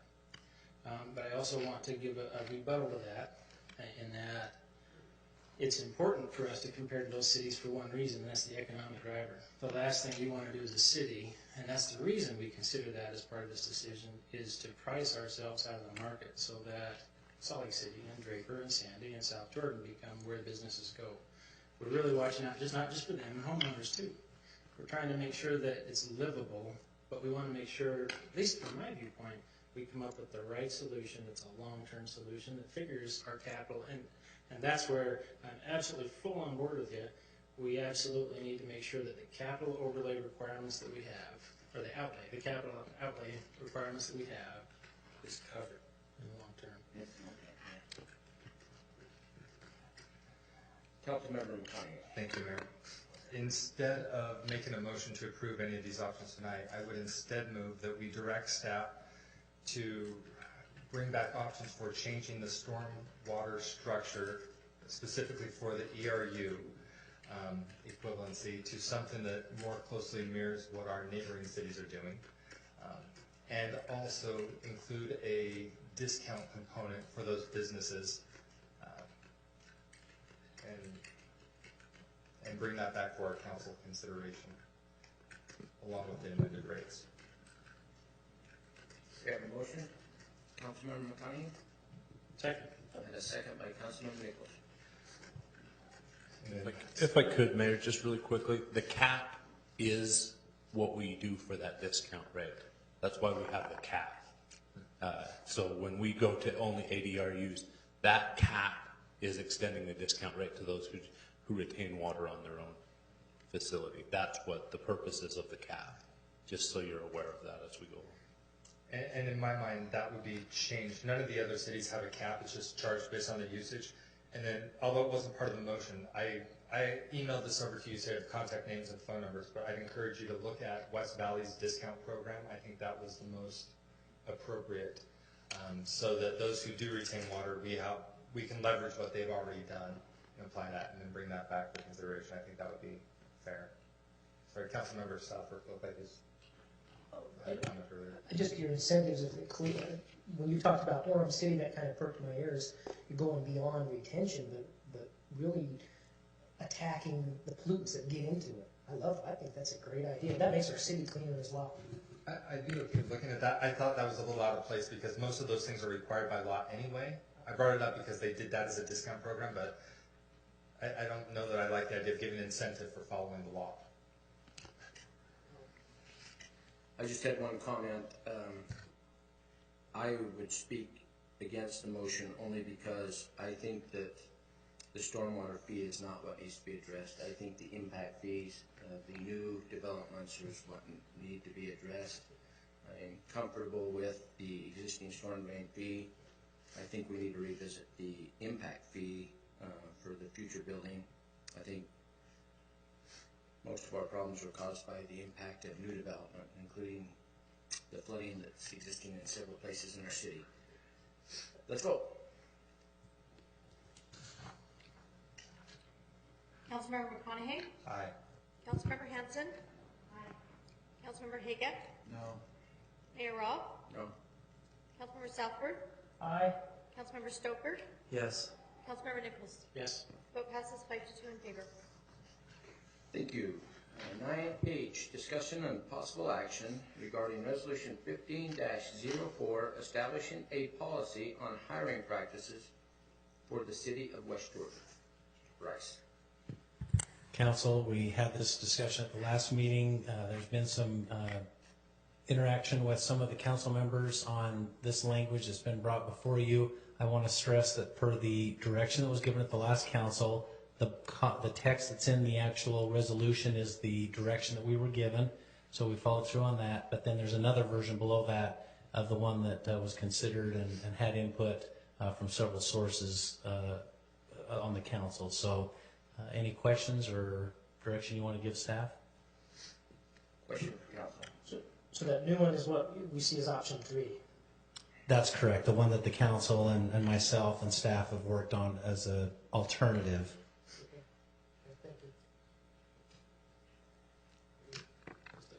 Councilmember Nichols. A comment and a motion if there's no other comment after. Just that I'm partly to blame for option 3, and I'm sorry to convolute the issue. But after some conversation after the following meeting, I thought this would be kind of fitting the spirit of our conversation in the last meeting. And that was creating some verbiage in the hiring policy that does 2 things. Provides latitude and it simplifies the text. Really, it's all about providing the HR and the department heads the ability to make the best staffing decisions possible for their departments. Provides latitude either way. It also provides for the city manager to get involved if he deems necessary, which also really stands from us as a council. If we don't like it, we can let Bryce know and he can take care of that.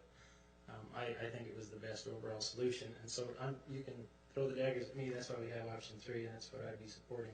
If there's no other comment, I'd be prepared for a motion. Please. I move that we adopt resolution 15-04 using, what did we call that, number 3? Option 3. Option 3. Second. We have a motion by Councilmember Nichols and a second by Councilmember Southworth. Discussion? Councilmember McConaughey.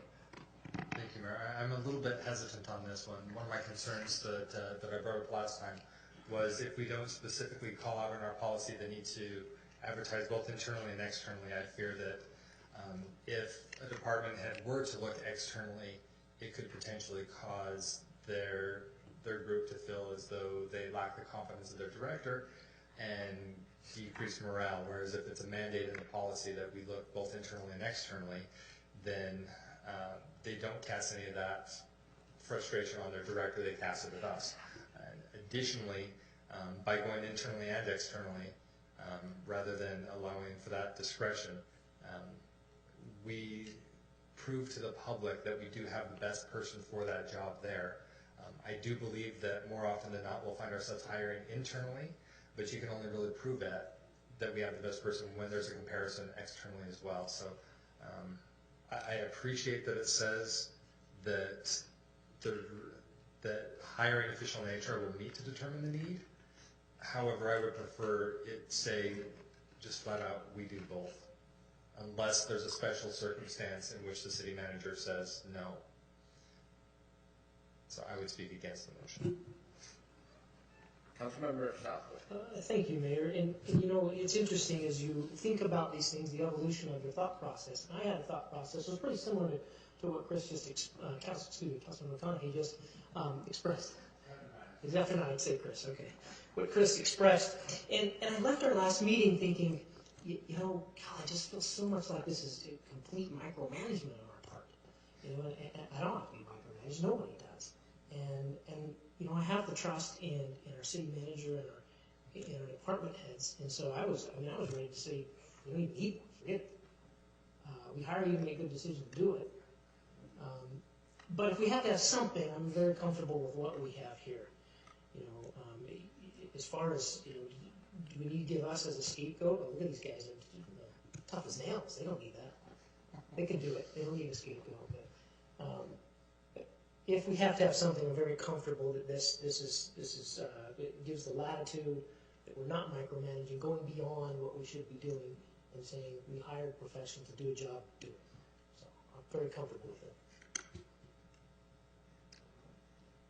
Let's vote. Mayor Rawl? Yes. Councilmember Haga? Yes.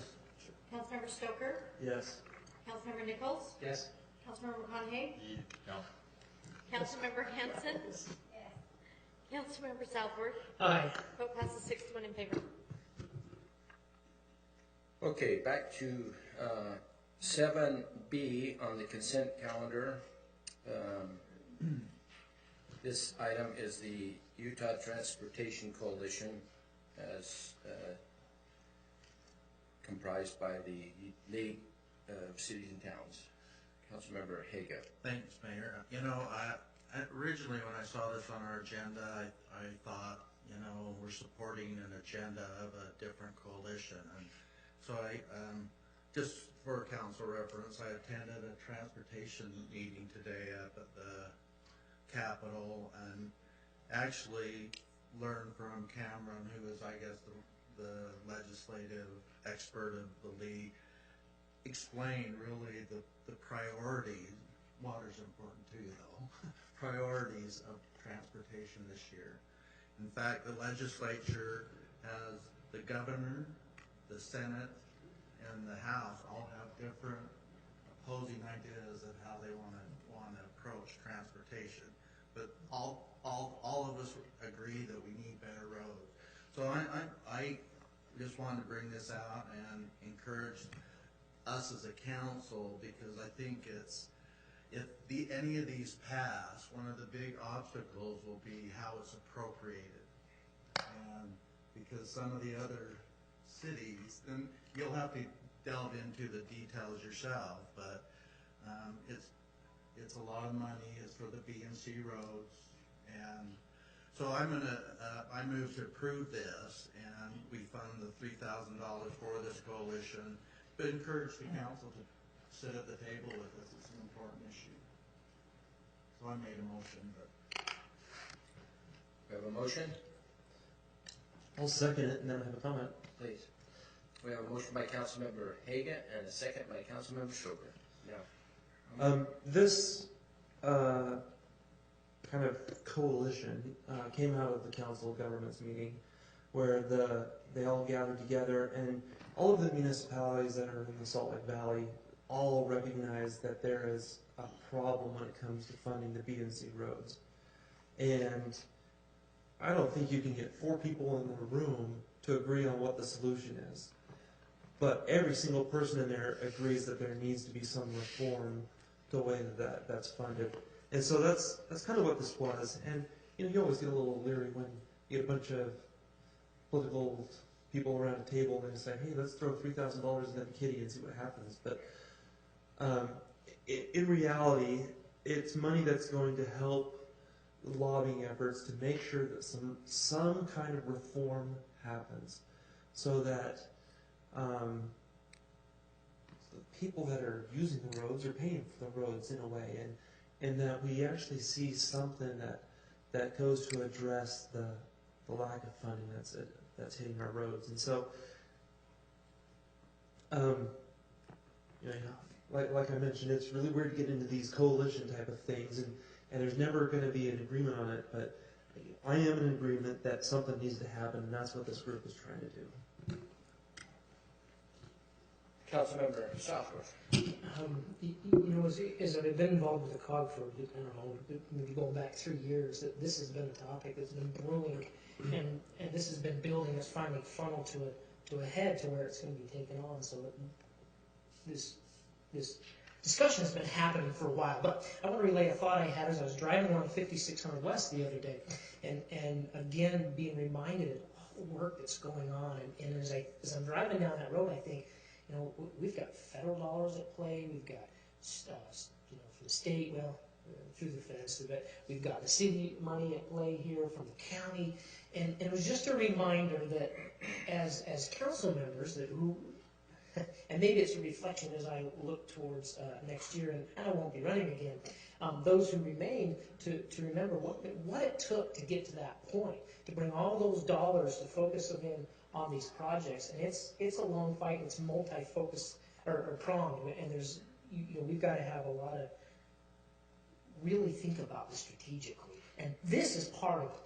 Because what's going to happen when you get into a coalition like this, you're going to have the trucking industry pushing for something, and roads, and you're going to have mass transit wanting something, and the trails people are going to want something. So it's up to us to try to be engaged, so that we get what we need. And then also, once the money's there, to keep fighting for our share of that, to bring all these pieces together so we can continue these big projects in 90 South, 56 West, 1300 West, all this stuff.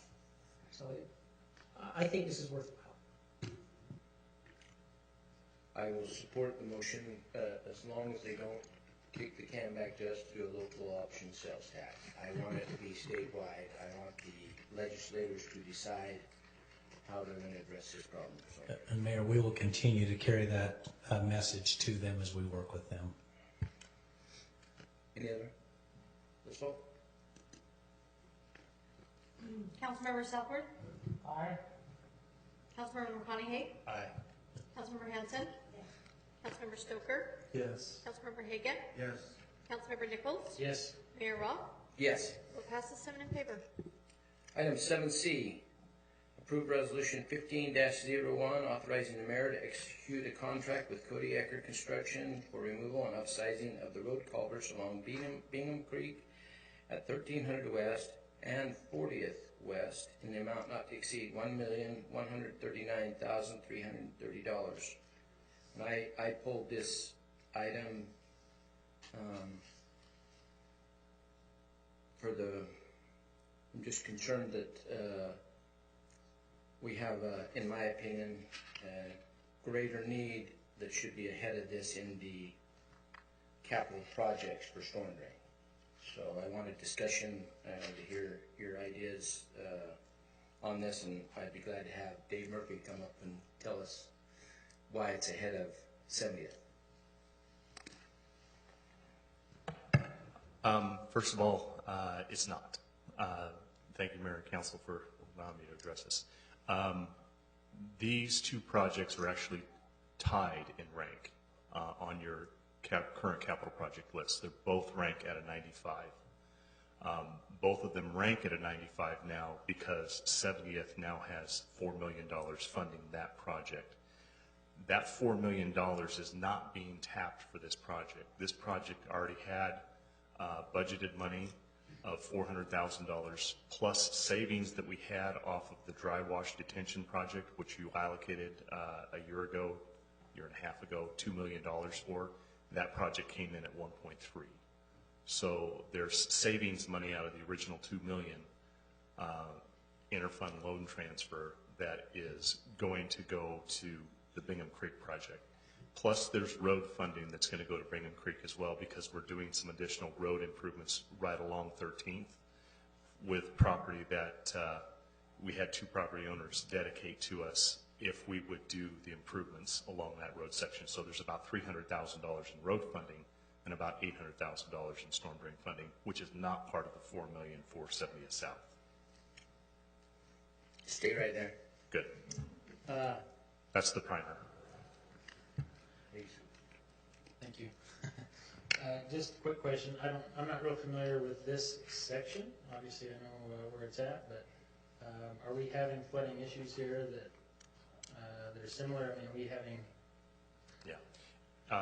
I actually have some pictures of the project, if we can get to them on the G drive. Ryan, if you might be able to bring those up.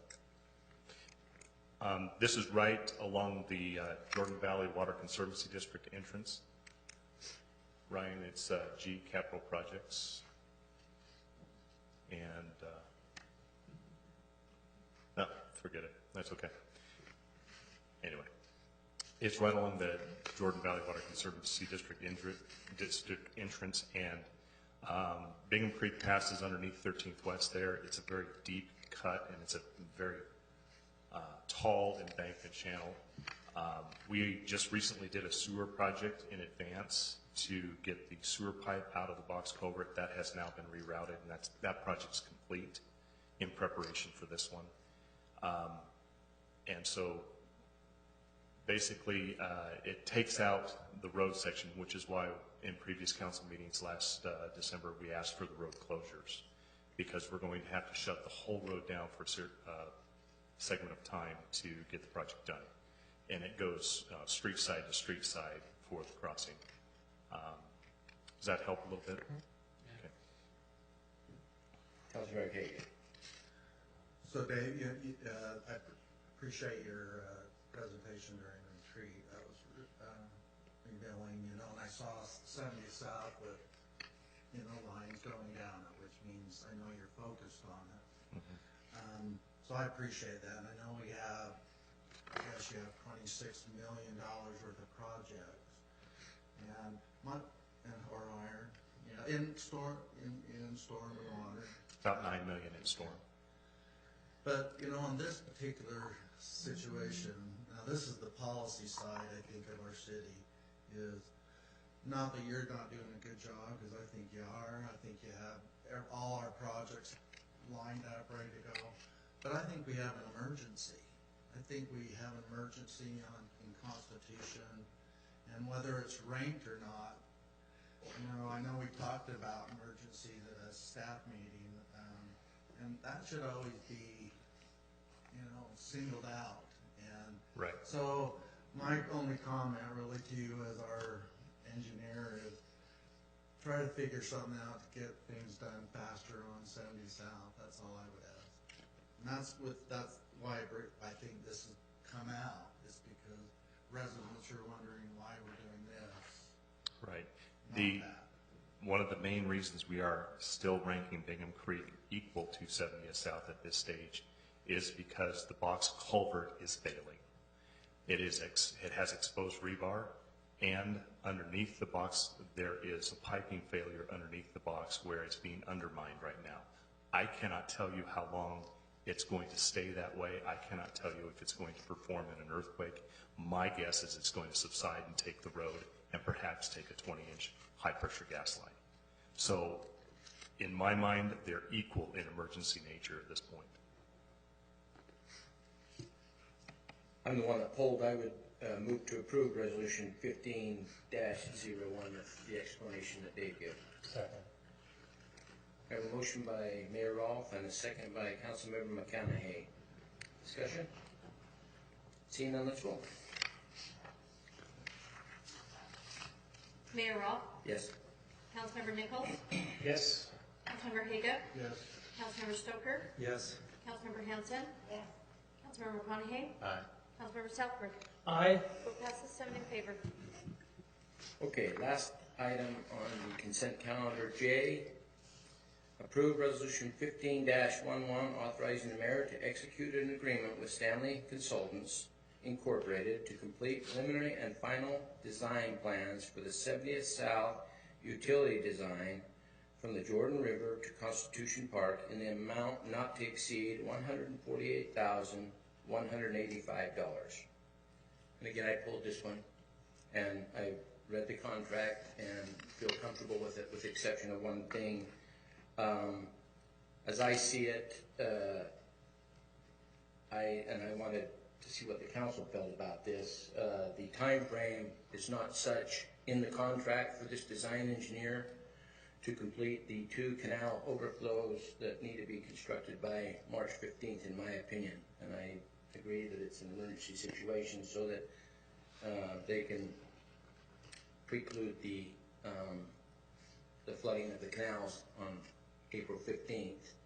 So I was wondering if anybody had talked to this particular engineer, Stanley Consultants, about possibly doing that first and getting that complete so that we could have the design done on those 2 canal crossings. That's a great question. We can talk to them about that in the scope as we go through it. I need to make sure that you were clarified on one point here. It says preliminary and final design. This contract is preliminary only. It's 30% design. It doesn't take us to final yet. But it does do the entire alignment from Jordan River to Constitution Park so we can set grade and verticals for the pipe, which is the key component to moving any phase or any portion of the project ahead. And so what I'm indicating to you here is they need to lay out that entire pipeline alignment, both vertically and horizontally, and at least get the concept on paper so that we could move ahead with a couple of different things. One of those would be to advance Constitution Park and deepening the detention pond, which could be done first, which may help the most for the localized flooding at 32. That's one potential that could come out of this design. The second is to lay out our discharge permit to the Jordan River, which is going to be essential for the entire project. So that's encompassed in this design, and it encompasses going through all the permitting with Division of Wildlife Resources, State Sovereign Lands with the Jordan River, Army Corps of Engineers, you name it. There's the whole gambit of permits that we have to run. Not only that, we're running with a UDOT alignment here from Jordan River to Redwood. So we need to know what those parameters are going to be, what they're going to allow us to do with the street and the traffic control. And Mary, you'll remember how it was going through Redwood Road. So all of that is in this design. It will take a few months to get that done, and then we are going to be right into final design on the heels of this. We need that time gap also so that we can complete storm drain master plan information and the roadway study information over the top of this utility design that helps us with the road layout. And all of those are actually in sequence over the top of each other, which is why I would say to Councilmember Haga, that's the acceleration of the project right now. You gave this to me as far as funding in November. We're at this stage now, and we've got everything in motion with this contract tonight. So I think I heard you right, but if I didn't clarify it, the deepening of the basin at Constitution Park, that could be part of the first phase of this, and that could alleviate some of the problems. The soonest we can get to that is as soon as we have design points laid out for the entire pipeline and get under each canal and know what our depth has to be at the park. So But yes. the pipeline wouldn't prevent any of that being done, the pipeline to the river. As soon as we know our depth, then we can go on final design at Constitution Park immediately. Okay.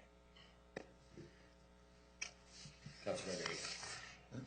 And I don't know if you have to answer this, Dave, but again, I use the word emergency because, you know, it rained in the winter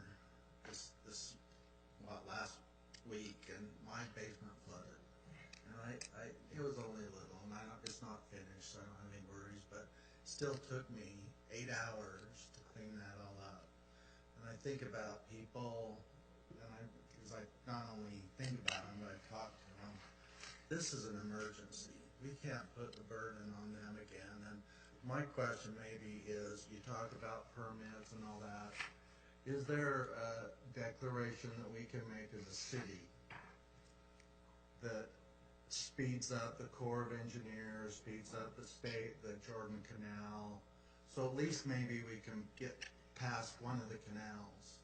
Because I'm not an expert on this, but I know once the canals are filled, there's nothing we can do really. Until the fall, yes. So I don't know, that would be a question I ask you, and because the residents are gonna start asking us why we're not prioritizing it. Can we declare emergency and get things done? Again, it's ranked number 1 with Bingham Creek, and the declaration of emergency and the emergency powers that you would like to give the project need to be fairly well defined before I would like to tackle that. And that's one of the issues that we could come back to you with if you want to have us move that direction. Well, as long as it's expedited, I would move to approve 15-11. I'm anxious to see the plans. Second. We have a motion by Mayor Rolfe and a second by Mayor Stoker Burst. Discussion to the motion? I got promoted. I got promoted. Councilmember Suffolk. It's after 9. Hey, it's been a long day. It is a long day, and it's coming here. It is really long. Are we voting? Sorry, I'm asleep too. Okay, Councilmember Stoker. Yes. Councilmember Hagan. Yes. Councilmember Nichols. Yes. Mayor Rolfe. Yes. Councilmember Southworth. Aye. Councilmember McConaughey. Aye. Councilmember Hanson. Vote passes 7-2. Thank you. Okay, thank you, Dave, for staying so long. We had some comments that from the council. Mayor, I did, but upon further reflection, I think my comments will be best received and more appropriate in a private setting, so I'll defer. Did you have? I did, but I'll chat with you on Friday and we'll go from there and see how to best address it. Make a motion then, please. I will wait. I think it might be wise if you want to make an announcement that we're going to have a special meeting on Saturday. Oh, yes. Just so it's part of the record. Yes, we will be holding a special council meeting on Saturday at 10 a.m. here. Which will be posted electronically by telephone as well, right? Yes, there will be some that will be. Yeah, there will be some that will be connected by. Sorry. Ben. So now I'll entertain a motion. Move to adjourn. Second. Have a motion and a second. All in favor? Aye. Aye. Any opposed? None of you can. Thanks.